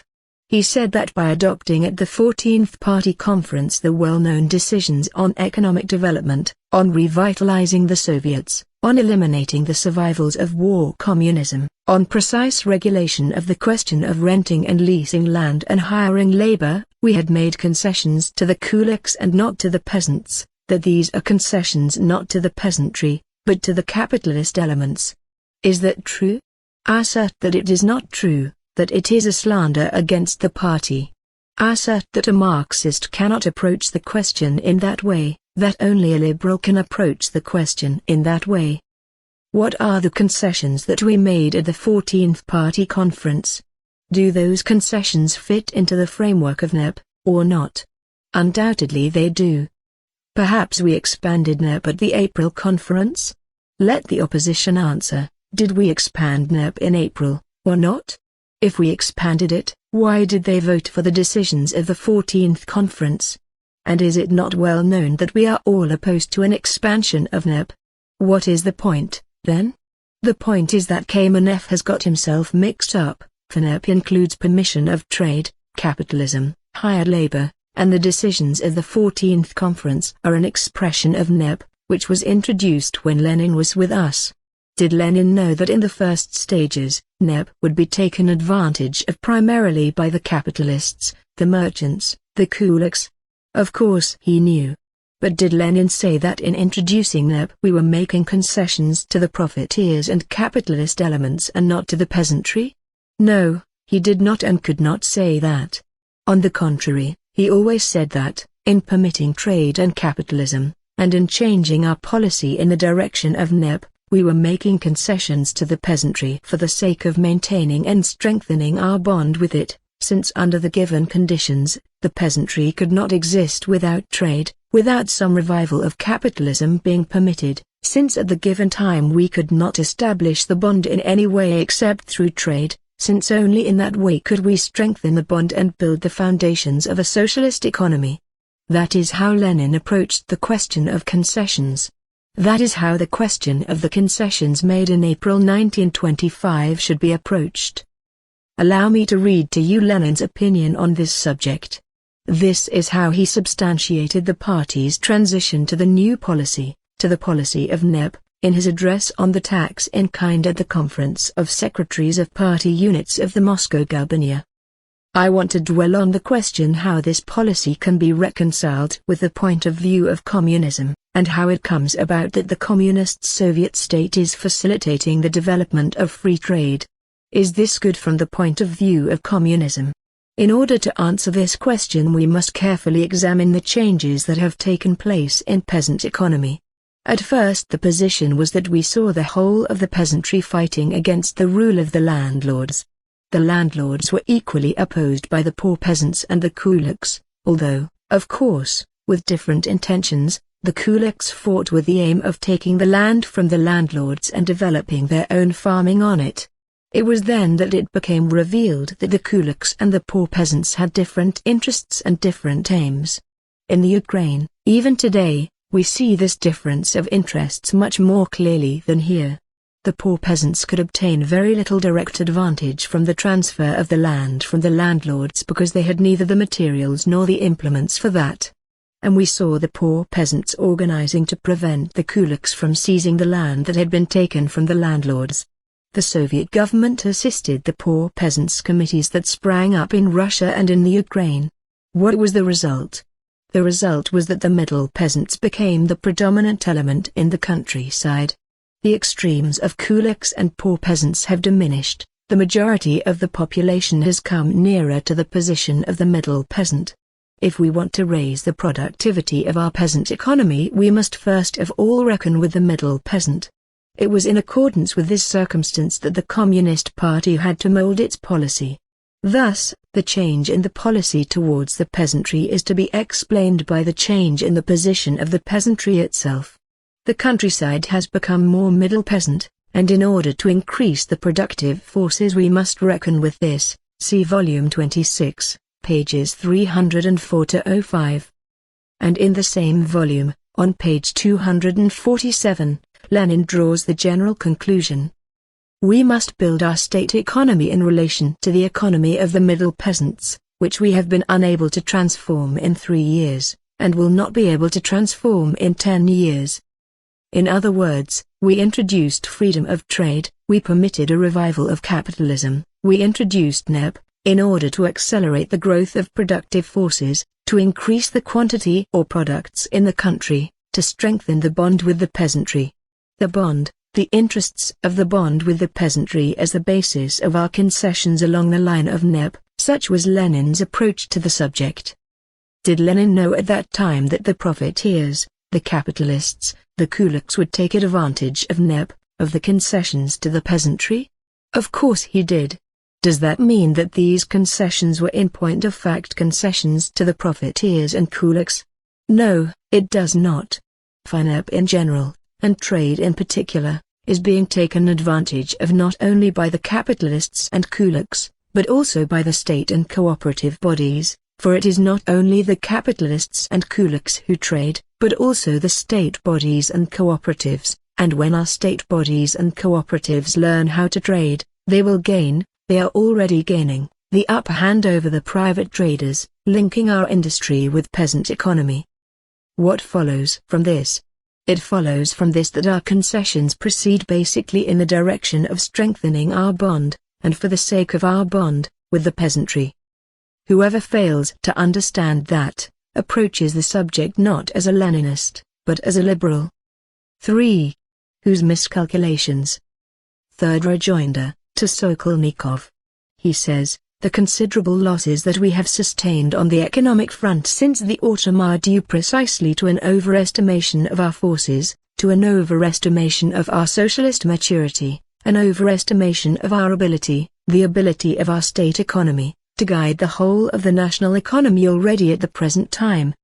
It turns out, then, that the miscalculations in regard to procurement and foreign trade, I have in mind the unfavorable balance of trade in 1924-25, that those miscalculations were due not to the error of our regulating bodies, but to an overestimation of the socialist maturity of our economy. And it appears that the blame for this rests upon Bukharin, whose school deliberately cultivates exaggerated ideas about the socialist maturity of our economy. Of course, in making speeches one can play all sorts of tricks, as Sokolnikov often does. But, after all, one should know how far one can go. How can one talk such utter nonsense and downright untruth at a Congress? Does not Sokolnikov know about the special meeting of the Political Bureau held in the beginning of November, at which procurement and foreign trade were discussed, at which the errors of the regulating bodies were rectified by the Central Committee, by the majority of the Central Committee, which is alleged to have overestimated our socialist potentialities? How can one talk such nonsense at a Congress? And what has Bukharin's school, or Bukharin himself, to do with it? What a way of behaving, to blame others for one's own sins. Does not Sokolnikov know that the stenographic report of the speeches delivered at the meeting of the Central Committee on the question of miscalculations was sent to all the Gubernia Party committees? How can one fly in the face of obvious facts? One can play tricks when making speeches, but one should know how far one can go. 4. How Sokolnikov protects the poor peasants. Fourth rejoinder, also to Sokolnikov. He said here that he, as People's Commissaire of Finance, don't you see, strives in every way to ensure that our agricultural tax is collected in proportion to income, but he is hindered in this. He is hindered because he is not allowed to protect the poor peasants and to curb the kulaks. That is not true, comrades. It is a slander against the party. The question of officially revising the agricultural tax on the basis of income, I say officially, because actually it is an income tax, this question was raised at the plenum of the Central Committee in October this year, but nobody except Sokolnikov supported the proposal that it be raised at the Congress, because it was not yet ready for presentation at the Congress. At that time Sokolnikov did not insist on his proposal. But now it turns out that Sokolnikov is not averse to using this against the Central Committee, not in the interests of the poor peasants, of course, but in the interests of the opposition. Well, since Sokolnikov talks here about the poor peasants, permit me to tell you a fact which exposes the actual stand taken by Sokolnikov, this alleged thoroughgoing protector of the poor peasants. Not so long ago, Comrade Milyutin, People's Commissaire of Finance of the RSFSR, took a decision to exempt poor peasant farms from taxation in cases where the tax amounts to less than a ruble. From Comrade Milyutin's memorandum to the Central Committee it is evident that the total revenue from taxation of less than a ruble, taxation which irritates the peasantry, amounts to about 300–400,000 rubles for the whole of the RSFSR, and that the cost alone of collecting this tax is only a little less than the revenue from it.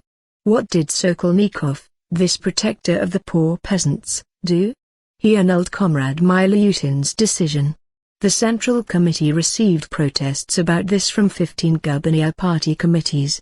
Sokolnikov would not give way.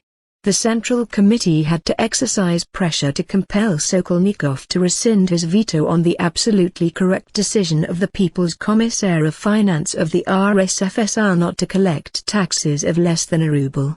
That is what Sokolnikov calls protecting the interests of the poor peasants.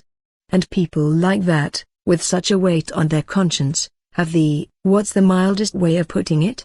The audacity to speak against the Central Committee. It is strange, comrades, strange. 5. Ideological struggle or slander? Lastly, one more rejoinder. I have in mind a rejoinder to the authors of a collection of materials on controversial questions. Yesterday, a collection of materials on controversial questions, only just issued, was secretly distributed here, for members of the Congress only. In this collection it is stated, among other things, that in April this year one received a delegation of village correspondents and expressed sympathy with the idea of restoring private property in land. It appears that analogous impressions of one of the village correspondents were published in Bed Nota 14. I did not know about these impressions, I did not see them.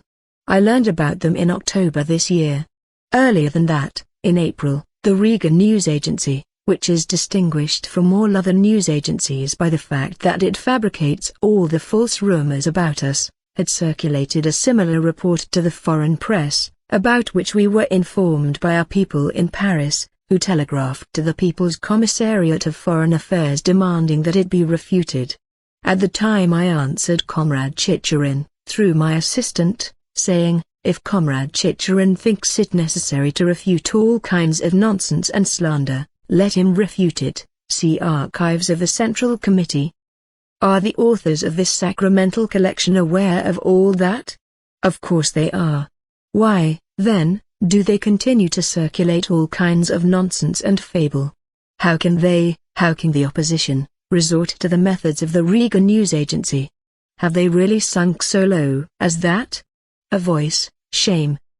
Further, knowing the habits of the cavemen, knowing that they are capable of repeating the methods of the Riga News Agency, I sent a refutation to the editorial board of Bednota. It is ridiculous to refute such nonsense, but knowing with whom I have to deal, I, for all that, sent a refutation. Here it is. To the editorial board of Bednota. Comrade Editor, recently I learned from some comrades that in a sketch, published in Bednota of 5/4, 1925, of a village correspondent's impressions of an interview with me by a delegation of village correspondents, which I had not the opportunity to read at the time, it is reported that I expressed sympathy with the idea of guaranteeing ownership of land for 40 years or more, with the idea of private property in land, etc. Although this fantastic report needs no refutation because of its obvious absurdity, nevertheless, perhaps it will not be superfluous to ask your permission to state in Bednota that this report is a gross mistake and must be attributed entirely to the author's imagination. J. Stalin. Are the authors of the collection aware of this letter? Undoubtedly they are. Why, then, do they continue to circulate tittle-tattle, fables? What method of fighting is this? They say that this is an ideological struggle. But no, comrades, it is not an ideological struggle. In our Russian language it is called simply slander. Permit me now to pass to the fundamental questions of principle. 6. Concerning NEP. The question of NEP. I have in mind Comrade Krupskaya and the speech she delivered on NEP. She says, in essence, NEP is capitalism permitted under certain conditions, capitalism that the proletarian state keeps on a chain. Is that true? Yes, and no. That we are keeping capitalism on a chain, and will keep it so as long as it exists, is a fact, that is true. But to say that NEP is capitalism, that is nonsense, utter nonsense. NEP is a special policy of the proletarian state aimed at permitting capitalism while the commanding positions are held by the proletarian state, aimed at a struggle between the capitalist and socialist elements, aimed at increasing the role of the socialist elements to the detriment of the capitalist elements, aimed at the victory of the socialist elements over the capitalist elements, aimed at the abolition of classes and the building of the foundations of a socialist economy. Whoever fails to understand this transitional, dual nature of NEP departs from Leninism. If NEP were capitalism, then NEP Russia that Lenin spoke about would be capitalist Russia. But is present-day Russia a capitalist country and not a country that is in transition from capitalism to socialism? Why then, did Lenin not say simply, capitalist Russia will be socialist Russia, but preferred a different formula, NEP Russia will become socialist Russia? Does the opposition agree with Comrade Krupskaya that NEP is capitalism, or does it not? I think that not a single member of this Congress will be found who would agree with Comrade Krupskaya's formula. Comrade Krupskaya, may she forgive me for saying so, talked utter nonsense about NEP. One cannot come out here in defense of Lenin against Bukharin with nonsense like that. 7. Concerning state capitalism. Connected with this question is Bukharin's mistake. What was his mistake? On what questions did Lenin dispute with Bukharin? Lenin maintained that the category of state capitalism is compatible with the system of the proletarian dictatorship. Bukharin denied this. He was of the opinion, and with him the left communists, too, including Safarov, were of the opinion that the category of state capitalism is incompatible with the system of the proletarian dictatorship. Lenin was right, of course. Bukharin was wrong. He admitted this mistake of his. Such was Bukharin's mistake. But that was in the past. If now, in 1925, in May, he repeats that he disagrees with Lenin on the question of state capitalism, I suppose it is simply a misunderstanding. Either he ought frankly to withdraw that statement, or it is a misunderstanding, for the line he is now defending on the question of the nature of state industry is Lenin's line. Lenin did not come to Bukharin, on the contrary, Bukharin came to Lenin. And precisely for that reason we back Bukharin. Applause. The chief mistake of Kamenev and Zinoviev is that they regard the question of state capitalism scholastically, undialectically, divorced from the historical situation. Such an approach to the question is abhorrent to the whole spirit of Leninism. How did Lenin present the question? In 1921, Lenin, knowing that our industry was underdeveloped and that the peasantry needed goods, knowing that industry, could not be raised at one stroke, that the workers, because of certain circumstances, were engaged not so much in industry as in making cigarette lighters. In that situation Lenin was of the opinion that the best of all possibilities was to invite foreign capital, to set industry on its feet with its aid, to introduce state capitalism in this way and through it to establish a bond between Soviet power and the countryside.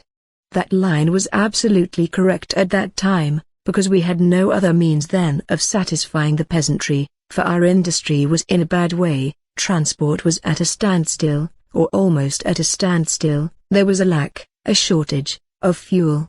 Did Lenin at that time consider state capitalism permissible and desirable as the predominant form in our economy? Yes, he did. But that was then, in 1921. What about now? Can we now say that we have no industry, that transport is at a standstill, that there is no fuel, etc.? No, we cannot. Can it be denied that our industry and trade are already establishing a bond between our industry, and peasant economy directly, by their own efforts? No, it cannot. Can it be denied that in the sphere of industry state capitalism and socialism have already exchanged roles, for socialist industry has become predominant and the relative importance of concessions and leases, the former have 50,000 workers and the latter 35,000, is minute? No, it cannot. Already in 1922 Lenin said that nothing had come of concessions and leases in our country. What follows from this?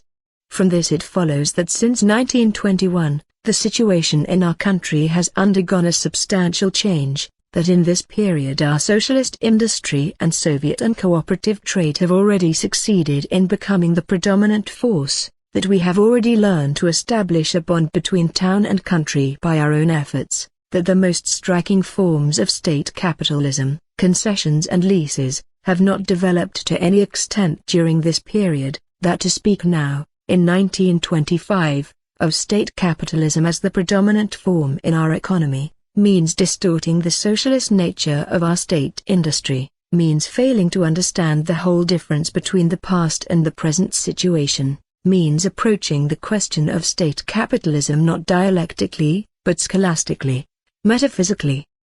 Would you care to hear Sokolnikov? In his speech he said, "Our foreign trade is being conducted as a state capitalist enterprise. Our internal trading companies are also state capitalist enterprises. And I must say, comrades, that the state bank is just as much a state capitalist enterprise. What about our monetary system? Our monetary system is based on the fact that in Soviet economy, under the conditions in which socialism is being built, there has been adopted a monetary system which is permeated with the principles of capitalist economy." That is what Sokolnikov says. Soon he will go to the length of declaring that the People's Commissariat of Finance is also state capitalism. Up to now I thought, and we all thought, that the state bank is part of the state apparatus. Up to now I thought, and we all thought, that our People's Commissariat of Foreign Trade, not counting the state capitalist institutions that encompass it, is part of the state apparatus, that our state apparatus is the apparatus of a proletarian type of state. We all thought so up to now, for the proletarian state is the sole master of these institutions. But now, according to Sokolnikov, it turns out that these institutions, which are part of our state apparatus, are state capitalist institutions. Perhaps our Soviet apparatus is also state capitalism and not a proletarian type of state, as Lenin declared it to be? Why not? Does not our Soviet apparatus utilize a monetary system which is permeated with the principles of capitalist economy? Such is the nonsense a man can talk himself into. Permit me first of all to quote Lenin's opinion on the nature and significance of the state bank. I should like, comrades, to refer to a passage from a book written by Lenin in 1917. I have in mind the pamphlet, "Can the Bolsheviks Retain State Power?" in which Lenin still held the viewpoint of control of industry, and not nationalization, and, notwithstanding that, regarded the state bank in the hands of the proletarian state as being 9/10 a socialist apparatus. This is what he wrote about the state bank. The big banks are the state apparatus we need for bringing about socialism, and which we take ready-made from capitalism. Our task here is merely to lop off what capitalistically distorts this excellent apparatus, to make it still bigger, still more democratic, still more all-embracing. Quantity will be transformed into quality. A single state bank, the biggest of the biggest, with branches in every Velost, in every factory, will already be 9/10 of the socialist apparatus. That will be nationwide bookkeeping, nationwide accounting of the production and distribution of goods. That will be, so to speak, something in the nature of the skeleton of socialist society. See Volume 21, p. 260. Compare these words of Lenin's with Sokolnikov's speech and you will understand what Sokolnikov is slipping into. I shall not be surprised if he declares the People's Commissariat of Finance to be state capitalism. What is the point here?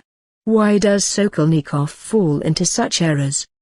The point is that Sokolnikov fails to understand the dual nature of NEP, the dual nature of trade under the present conditions of the struggle between the socialist elements and the capitalist elements. He fails to understand the dialectics of development in the conditions of the proletarian dictatorship, in the conditions of the transition period, in which the methods and weapons of the bourgeoisie are utilized by the socialist elements for the purpose of overcoming and eliminating the capitalist elements.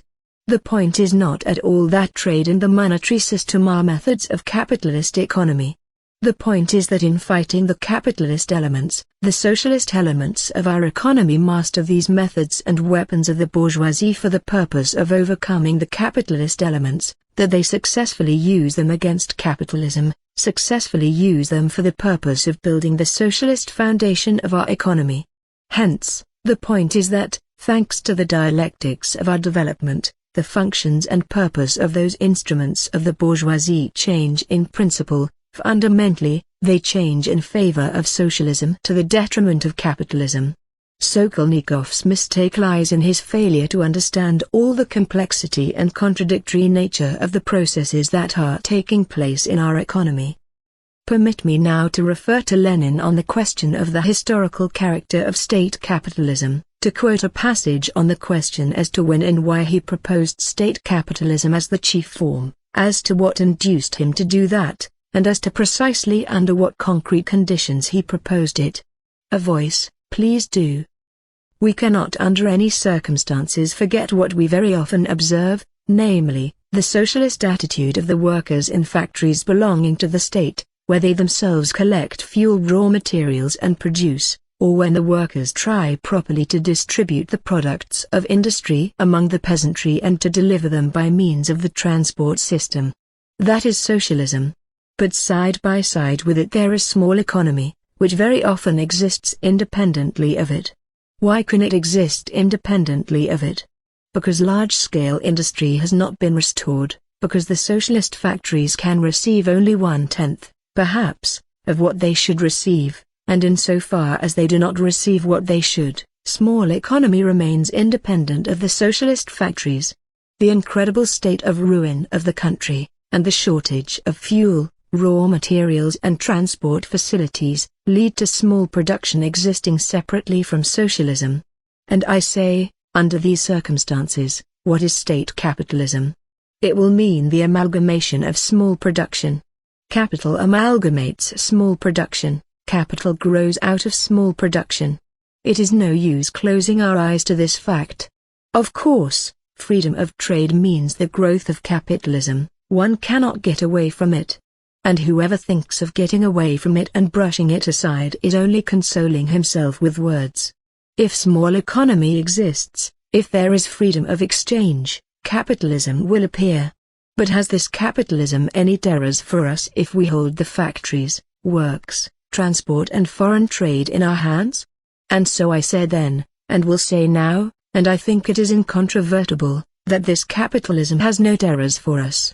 Concessions are capitalism of that kind, see volume 26, p.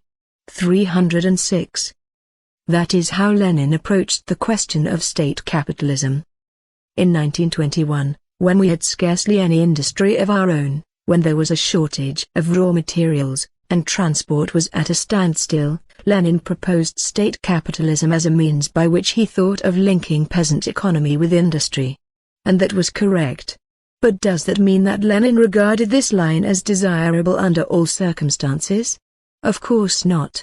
He was willing to establish the bond through the medium of state capitalism because we had no developed socialist industry. But now? Can it be said that we have no developed state industry now? Of course not.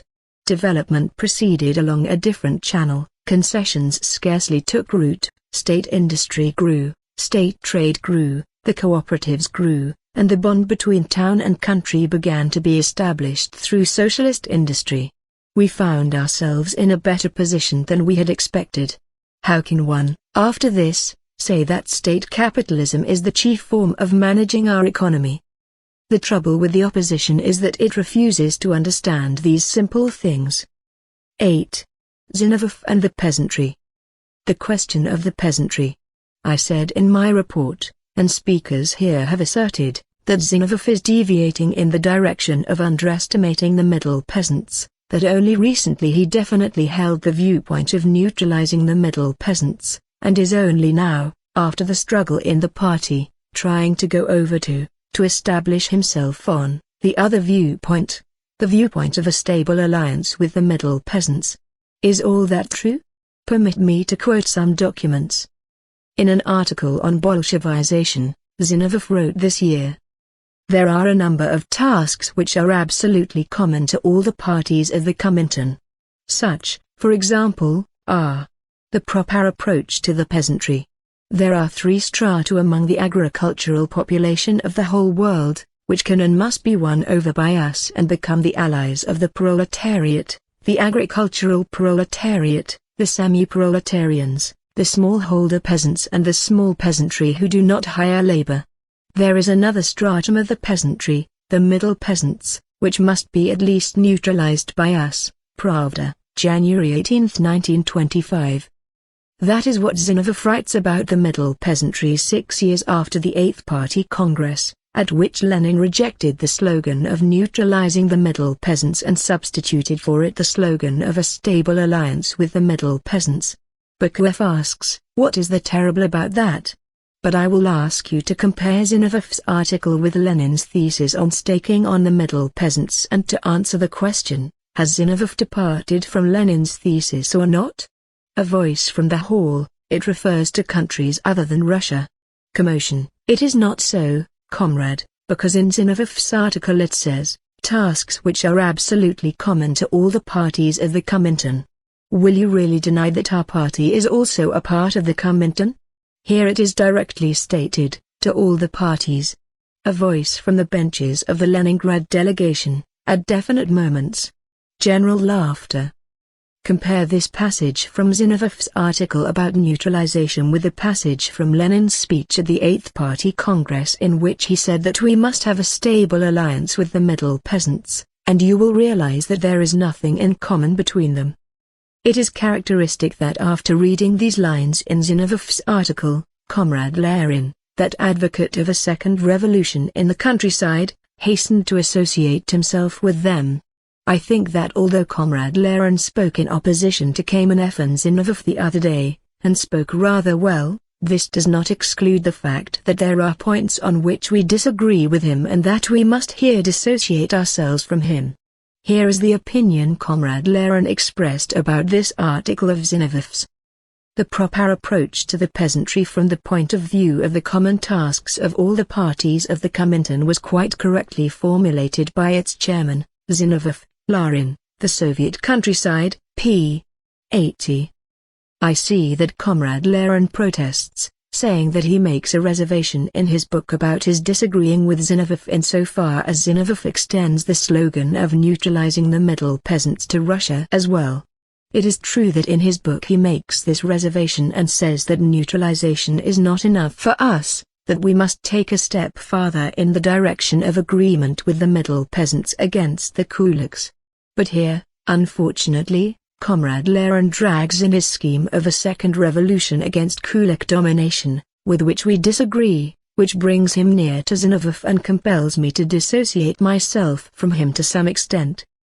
As you see, in the document I have quoted, Zinoviev speaks openly and definitely in favor of the slogan of neutralizing the middle peasants, in spite of Lenin, who proclaimed that neutralization was not enough, and that a stable alliance with the middle peasants was necessary.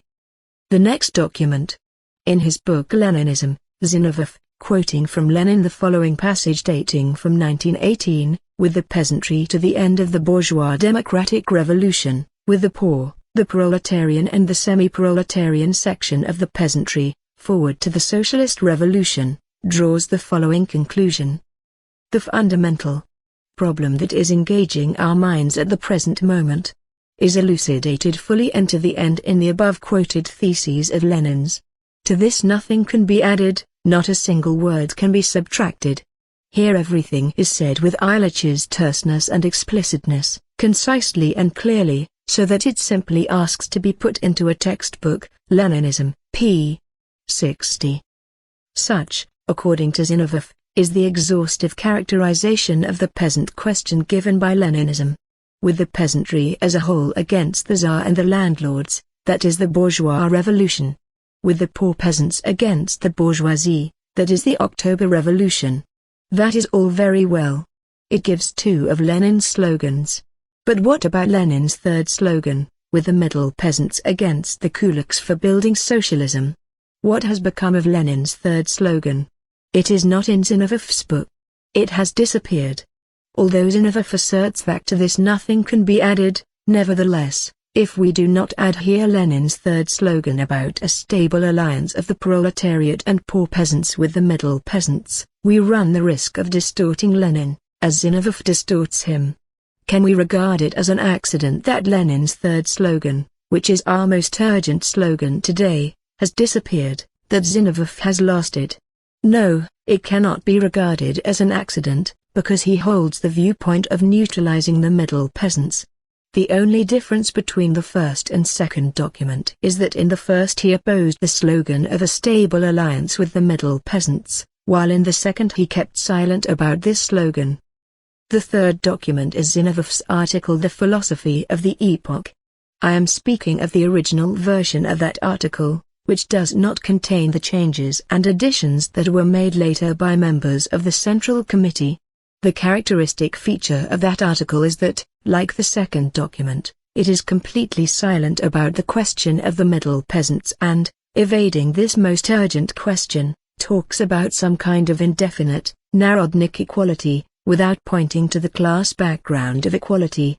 You will find in it the rural poor, the kulaks, the capitalists, attacks on Bukharin, socialist revolutionary equality, and Ustrelov, but you will not find the middle peasants or Lenin's cooperative plan, although the article is entitled The Philosophy of the Epoch.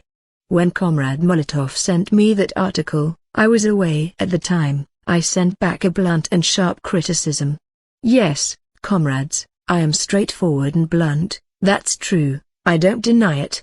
Laughter. I sent back a blunt criticism, because it is intolerable that Zinoviev should for a whole year systematically ignore or distort the most characteristic features of Leninism in regard to the peasant question, our party's present-day slogan of alliance with the bulk of the peasantry. Here is the answer that I sent then to Comrade Molotov. Zinoviev's article The Philosophy of the Epoch is a distortion of the party line and the Lenin spirit. It treats of the 14th Conference, but the main theme of this conference, the middle peasants and the cooperatives, is evaded. The middle peasants and Lenin's cooperative plan have vanished. That is no accident. To talk, after this, about a struggle around the interpretation of the decisions of the 14th Conference, means pursuing a line towards the violation of those decisions. To mix up Bukharin with Stolypin, as Zinoviev does, means slandering Bukharin. On such lines it would be possible to mix up with Stolypin even Lenin, who said, trade, and learn to trade. At the present time the slogan about equality is socialist revolutionary demagogy. There can be no equality so long as classes exist, and so long as skilled and unskilled labor exist, see Lenin's State in Revolution. We must speak not about an indefinite equality, but about abolishing classes, about socialism. To say that our revolution is not classical means slipping into Menshevism. In my opinion, the article must be thoroughly revised in such a way that it should not bear the character of a platform for the 14th Congress. September 12, 1925 J. Stalin. I am ready to defend the whole of this today. Every word, every sentence. One must not speak about equality in a principal leading article without strictly defining what kind of equality is meant: equality between the peasantry and the working class, equality among the peasantry, equality within the working class, between skilled and unskilled workers, or equality in the sense of abolishing classes. One must not in a leading article keep silent about the party's immediate slogans on work in the countryside. One must not play with phrases about equality, because that means playing with fire, just as one must not play with phrases about Leninism while keeping silent about the immediate slogan of Leninism on the question of the peasantry. Such are the three documents: Zinoviev's article, January 1925, in favor of neutralizing the middle peasants; Zinoviev's book Leninism, September 1925, which kept silent about Lenin's third slogan about the middle peasants; and Zinoviev's new article The Philosophy of the Epoch, September 1925, which kept silent about the middle peasants and Lenin's cooperative plan. Is this constant wobbling of Zinoviev's on the peasant question accidental? You see that it is not accidental. Recently, in a speech delivered by Zinoviev in Leningrad on the report of the Central Committee, he at last made up his mind to speak in favor of the slogan of a stable alliance with the middle peasants. That was after the struggle, after the friction, after the conflicts in the Central Committee. That is all very well. But I am not sure that he will not repudiate it later on. For, as facts show, Zinoviev has never displayed the firmness of line on the peasant question that we need. Applause. Here are a few facts illustrating Zinovev's vacillations on the peasant question. In 1924, at a plenum of the Central Committee, Zinovev insisted on a peasant policy of organizing non-party peasant groups, at the center and in the localities, with a weekly newspaper. That proposal was rejected because of the objections raised in the Central Committee. Shortly before that, Zinovev had even boasted that he had a peasant deviation. Here is what he said, for example, at the 12th Congress of the party: "When I am told, you have a deviation, you are deviating towards the peasantry, I answer, yes, we should not only deviate towards the peasantry and its economic requirements, but bow down and, if need be, kneel down before the economic requirements of the peasant who follows our proletariat. Do you hear? Deviate, bow down, kneel down." Laughter, applause. Later, when things improved with the peasantry, when our position in the countryside improved, Zinovev made a turn from his infatuation, cast suspicion upon the middle peasants and proclaimed the slogan of neutralization. A little later he made a new turn and demanded what was in point of fact a revision of the decisions of the 14th Conference, the philosophy of the epoch, and, accusing almost the whole of the Central Committee of a peasant deviation, began to deviate more emphatically against the middle peasants. Finally, just before the 14th Congress of the party he once more made a turn, this time in favor of alliance with the middle peasants and, perhaps, he will yet begin to boast that he is again ready to adore the peasantry. What guarantee is there that Zinovev will not vacillate once again? But, comrades, this is wobbling, not politics. Laughter, applause, this is hysterics, not politics. Voices, quite right. We are told that there is no need to pay special attention to the struggle against the second deviation. That is wrong. Since there are two deviations among us, Boguszewski's deviation and Zinovev's deviation, you must understand that Boguszewski is not to be compared with Zinovev. Boguszewski is done for. Laughter, Boguszewski does not have an organ of the press. But the deviation towards neutralizing the middle peasants, the deviation against a stable alliance with the middle peasants, the Zinovev deviation, has its organ of the press and continues to fight against the Central Committee to this day. That organ is called Leningradskaya Pravda. 15 For what is the term middle peasant Bolshevism recently concocted in Leningrad, and about which Leningradskaya Pravda foams at the mouth, if not an indication that that newspaper has departed from Leninism on the peasant question? Is it not clear, if only from this circumstance alone, that the struggle against the second deviation is more difficult than the struggle against the first, against Boguszewski's deviation? That is why, being confronted by such a representative of the second deviation, or such a defender and protector of the second deviation, as Leningradskaya Pravda, we must adopt all measures to make the party specially prepared to fight that deviation, which is strong, which is complex, and against which we must concentrate our fire. That is why this second deviation must be the object of our party's special attention. Voices, quite right. Applause. 9. Concerning the history of the disagreements. Permit me now to pass to the history of our internal struggle within the majority of the Central Committee. What did our disaccord start from? It started from the question, what is to be done with Trotsky? That was at the end of 1924. The group of Leningrad comrades at first proposed that Trotsky be expelled from the party. Here I have in mind the period of the discussion in 1924. The Leningrad Gubernia Party Committee passed a resolution that Trotsky be expelled from the party.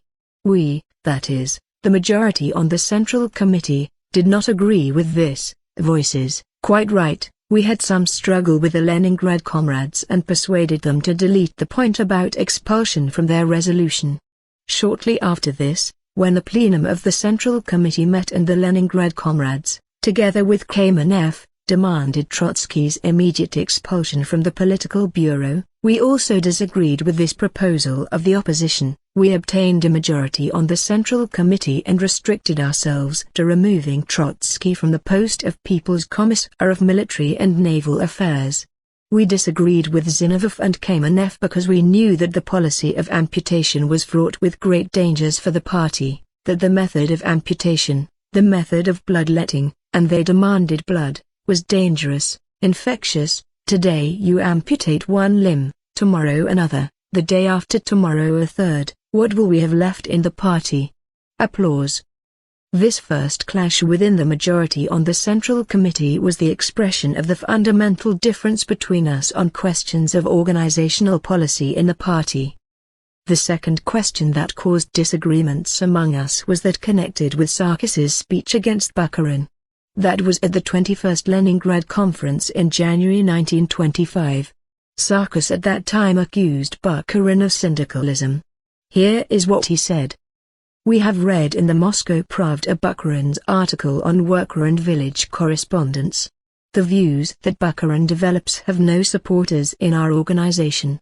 But one might say that such views, which in their way are syndicalist, un-Bolshevik, anti-party, are held even by a number of responsible comrades, I repeat, not in the Leningrad organization, but in others. Those views treat of the independence and extraterritoriality of various mass public organizations of workers and peasants in relation to the Communist Party. Stenographic report of the 21st Leningrad Conference. That speech was, firstly, a fundamental mistake on Sarkis's part, for Bukharin was absolutely right on the question of the worker and village correspondent movement. Secondly, it was, not without the encouragement of the leaders of the Leningrad organization, a gross violation of the elementary rules of comradely discussion of a question. Needless to say, this circumstance was bound to worsen relations within the Central Committee. The matter ended with Sarkis's open admission of his mistake in the press. This incident showed that open admission of a mistake is the best way of avoiding an open discussion and of eliminating disagreements privately. The third question was that of the Leningrad Young Communist League. There are members of Gubernia Party committees here, and they probably remember that the Political Bureau adopted a decision relating to the Leningrad Gubernia Committee of the Young Communist League, which had tried to convene in Leningrad almost an all-Russian conference of the Young Communist League without the knowledge and consent of the Central Committee of the Youth League. With the decision of the CC of the RCPB, you are familiar. We could not permit the existence, parallel with the Central Committee of the Young Communist League, of another center, competing with and opposing the first. We, as Bolsheviks, could not permit the existence of two centers. That is why the Central Committee considered it necessary to take measures to infuse fresh blood into the Central Committee of the Youth League, which had tolerated this separatism, and to remove Safarov from the post of leader of the Leningrad Gubernia Committee of the Young Communist League. This incident showed that the Leningrad comrades have a tendency to convert their Leningrad organization into a center of struggle against the Central Committee. The fourth question was the question, raised by Zinoviev, of organizing in Leningrad a special magazine to be called Bolshevik, the editorial board of which was to consist of Zinoviev, Safarov, Vardin, Sarkis and Tarkanov.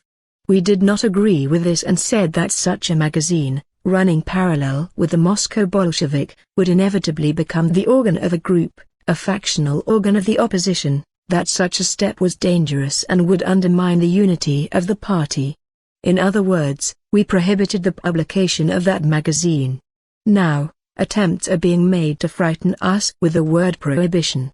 But that is nonsense, comrades. We are not liberals. For us, the interests of the party stand above formal democracy. Yes, we prohibited the publication of a factional organ, and we shall prohibit things of that kind in future. Voices, quite right. Of course. Loud applause. This incident showed that the Leningrad leadership wants to segregate itself in a separate group. Next, the question of Bukharin. I have in mind the slogan "Enrich yourselves." I have in mind the speech Bukharin delivered in April, when he let slip the phrase "enrich yourselves." 2 days later the April conference of our party opened. It was I who, in the conference presidium, in the presence of Sokolnikov, Zinoviev, Kamenev and Kalinin, stated that the slogan "Enrich yourselves" was not our slogan. I do not remember Bukharin making any rejoinder to that protest. When Comrade Lenin asked for the floor at the conference, to speak against Bukharin, I think, it was Zinoviev who then demanded that no speeches be permitted against Bukharin. However, after that, Comrade Krupskaya sent in an article against Bukharin, demanding that it be published. Bukharin, of course, gave tit for tat, and, in his turn, wrote an article against Comrade Krupskaya. The majority on the Central Committee decided not to publish any discussion articles, not to open a discussion, and to call on Bukharin to state in the press that the slogan "Enrich Yourselves" was a mistake. Bukharin agreed to that and later did so, on his return from holiday, in an article against Ustrelov. Now, Kamenev and Zinoviev think they can frighten somebody with the prohibition bogey, expressing indignation like liberals at our having prohibited the publication of Comrade Krupskaya's article. You will not frighten anybody with that. Firstly, we refrained from publishing not only Comrade Krupskaya's article, but also Bukharin's.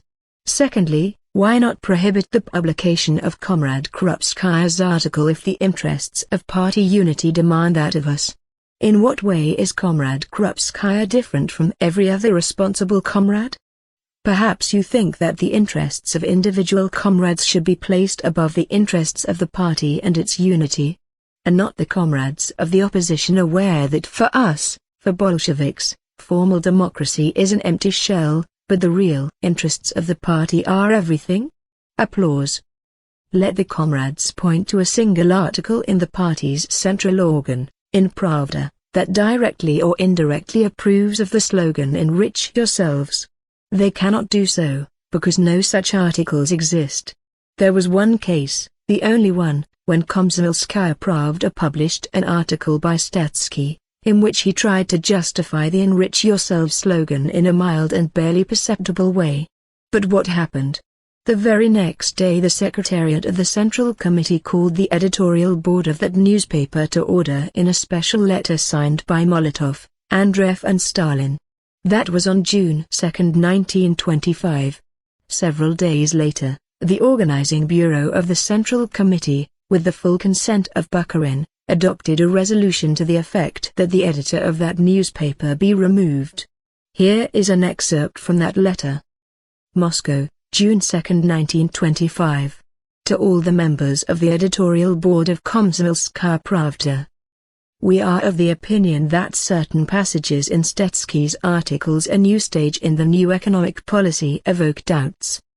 In those articles, in a mild form it is true, countenance is given to the slogan "Enrich Yourselves." That is not our slogan, it is incorrect, it gives rise to a whole series of doubts and misunderstandings and has no place in a leading article in Komsomolskaya Pravda. Our slogan is socialist accumulation. We are removing the administrative obstacles to an improvement of the welfare of the countryside. That operation will undoubtedly facilitate all accumulation, both private capitalist and socialist. But the party has never yet said that it makes private accumulation its slogan. Is the opposition aware of all these facts? Of course it is. In that case, why don't they stop baiting Bukharin? How much longer are they going to shout about Bukharin's mistake? I know of mistakes made by some comrades, in October 1917, for example, compared with which Bukharin's mistake is not even worth noticing. Those comrades were not only mistaken then, but they had the audacity, on 2 occasions, to violate a vital decision of the Central Committee adopted under the direction and in the presence of Lenin. Nevertheless, the party forgot about those mistakes as soon as those comrades admitted them. But compared with those comrades, Bukharin committed an insignificant error. And he did not violate a single Central Committee decision. How is it to be explained that, in spite of this, the unrestrained baiting of Bukharin still continues? What do they really want of Bukharin? That is how the matter stands with Bukharin's mistake. Next came the question of Zinoviev's article "The Philosophy of the Epoch" and Kamenev's report at the meeting of the Moscow plenum in the autumn of this year, at the end of the summer, a question which also strained our internal party relations. I spoke about this in my speech and I shall not repeat myself. The issue then was the philosophy of the epoch, the mistakes in that article, how we rectified those mistakes, Kamenev's mistakes in connection with the Central Statistical Board's balance of output of grain and fodder, how Kamenev credulously accepted the CSB's figure of 61% as being the proportion of the market grain in the hands of the upper groups of the peasantry, and how, later, under pressure of our comrades, he was obliged to rectify his mistake in a special statement he made in the Council of Labor and Defense, and which was published in the newspapers, to the effect that more than half of the market grain was in the hands of the middle peasants. All this undoubtedly strained our relations. Then came questions connected with the October plenum, new complications, where the opposition demanded an open discussion, where the question of Zalutsky's so-called thermidor came up, and at the end of all this the Leningrad Conference, which on the very first day opened fire on the Central Committee. I have in mind the speeches delivered by Safarov, Sarkis, Shilevin and others. I have in mind Zinovev's speech, one of his last speeches at the close of the conference, in which he called upon the conference to wage war against the Moscow comrades and proposed that a delegation be elected consisting of people who were willing to fight the Central Committee. That is how it was. And that is precisely why the Bolshevik workers Komarov and Lobov were not included in the Leningrad delegation. They refused to accept the platform of struggle against the Central Committee. Their places in the delegation were filled by Gordon and Tarkanov. Put Gordon and Tarkanov in one scale and Komarov and Lobov in the other, and any unbiased person will say that the former are not to be compared with the latter. Applause. What were Lobov and Komarov guilty of? All they were guilty of was that they refused to go against the Central Committee. That was their entire guilt. But only a month before that, the Leningrad comrades nominated Komarov as first secretary of their organization. That is how it was. Was it so or not? Voices from the Leningrad delegation, it was. It was. What could have happened to Komarov in a month? Bukharin, he degenerated in a month. What could have happened in a month to bring it about that a member of the Central Committee, Komarov, whom you yourselves nominated as first secretary of your organization, was kicked out of the secretariat of the Leningrad Committee, and that it was not considered possible to elect him as a delegate to the Congress? A voice from the Leningrad benches, he insulted the conference. A voice, that's a lie, Normov. Commotion. 10. The opposition's platform. Let us now pass to the platform advanced by Zinoviev and Kamenev, Sokolnikov and Lashevich. It is time to say something about the opposition's platform. It is rather an original one. Many speeches of different kinds have been delivered here by the opposition. Kamenev said one thing. He pulled in one direction, Zinoviev said another thing. He pulled in another direction, Lashevich a third, Sokolnikov a fourth. But in spite of the diversity, all were agreed on one thing. On what were they agreed? What indeed is their platform? Their platform is, reform of the Secretariat of the Central Committee. The only thing they have in common and that completely unites them is the question of the Secretariat. That is strange and ridiculous, but it is a fact. This question has a history. In 1923, after the 12th Congress, the people who gathered in the cave, Laughter, drew up a platform for the abolition of the political bureau and for politicizing the Secretariat, that is, for transforming the Secretariat into a political and organizational directing body to consist of Zinoviev, Trotsky and Stalin. What was the idea behind that platform? What did it mean? It meant leading the party without Kalinin, without Molotov. Nothing came of that platform. Not only because it was unprincipled at that time, but also because, without the comrades I have mentioned, it is impossible to lead the party at the present time. To a question sent to me in writing from the depths of Kislovodsk I answered in the negative, stating that, if the comrades were to insist, I was willing to clear out without a fuss, without a discussion, open or concealed, and without demanding guarantees for the rights of the minority. Laughter. That was, so to speak, the first stage. And now, it appears, the second stage has been ushered in, opposite to the first. Now they are demanding not the politicization, but the technicalization of the Secretariat, not the abolition of the political bureau, but full powers for it. Well, if the transformation of the Secretariat into a simple technical apparatus is really convenient for KMNF, perhaps we ought to agree to it. I am afraid, however, that the party will not agree to it. A voice, quite right, whether a technical secretariat would prepare, whether it would be capable of preparing, the questions it would have to prepare both for the organizing bureau and for the political bureau, I have my doubts.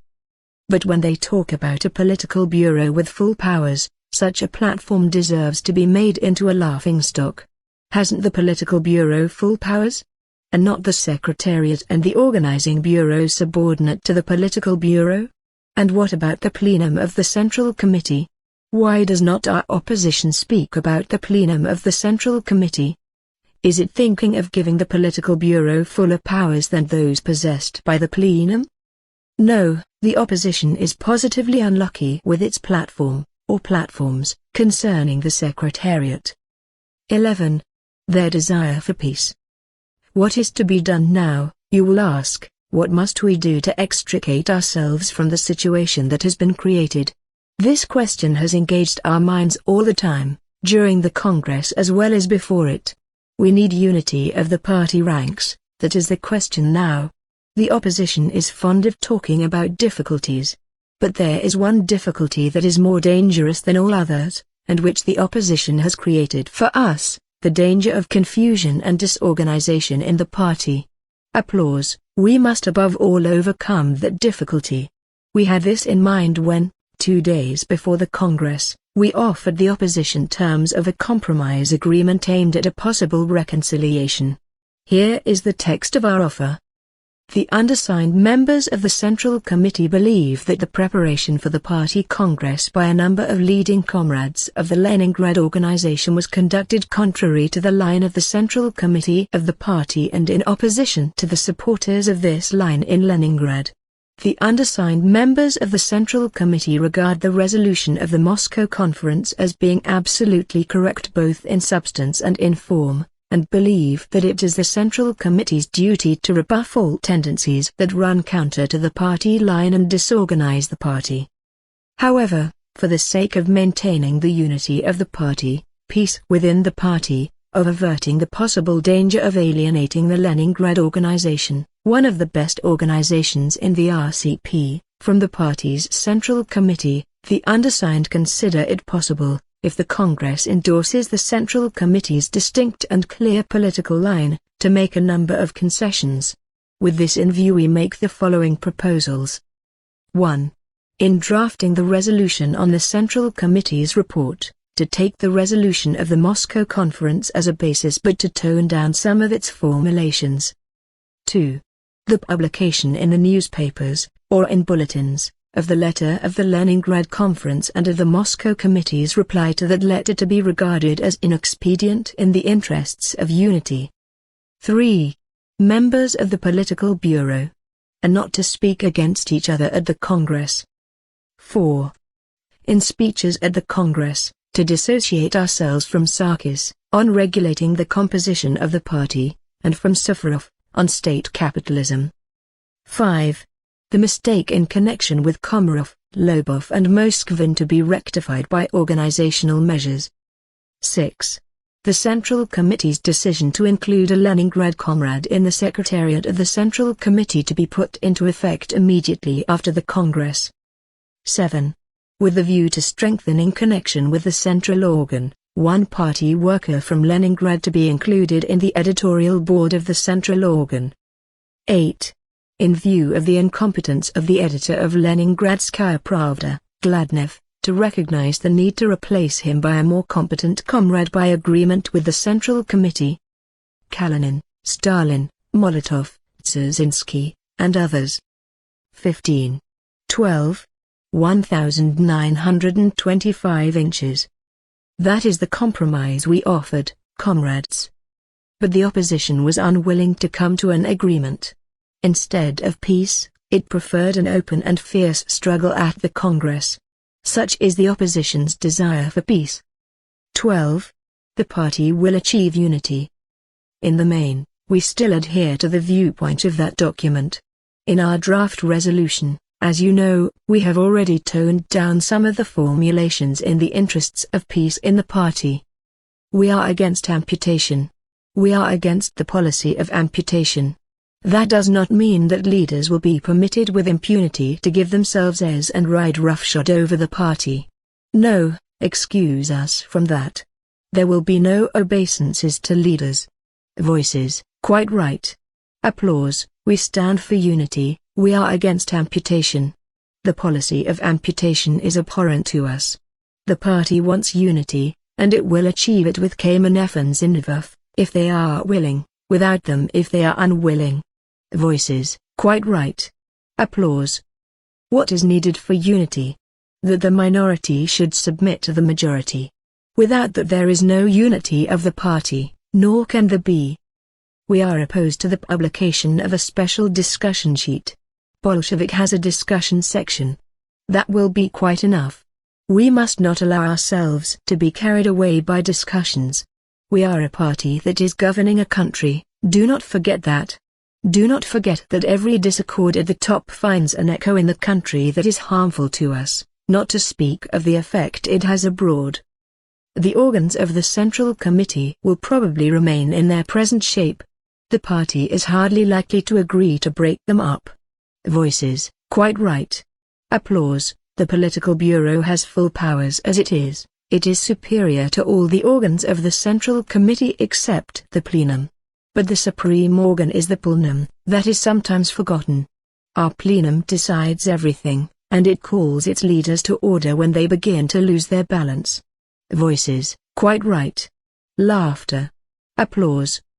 There must be unity among us, and there will be if the party, if the Congress displays firmness of character and does not allow itself to be scared.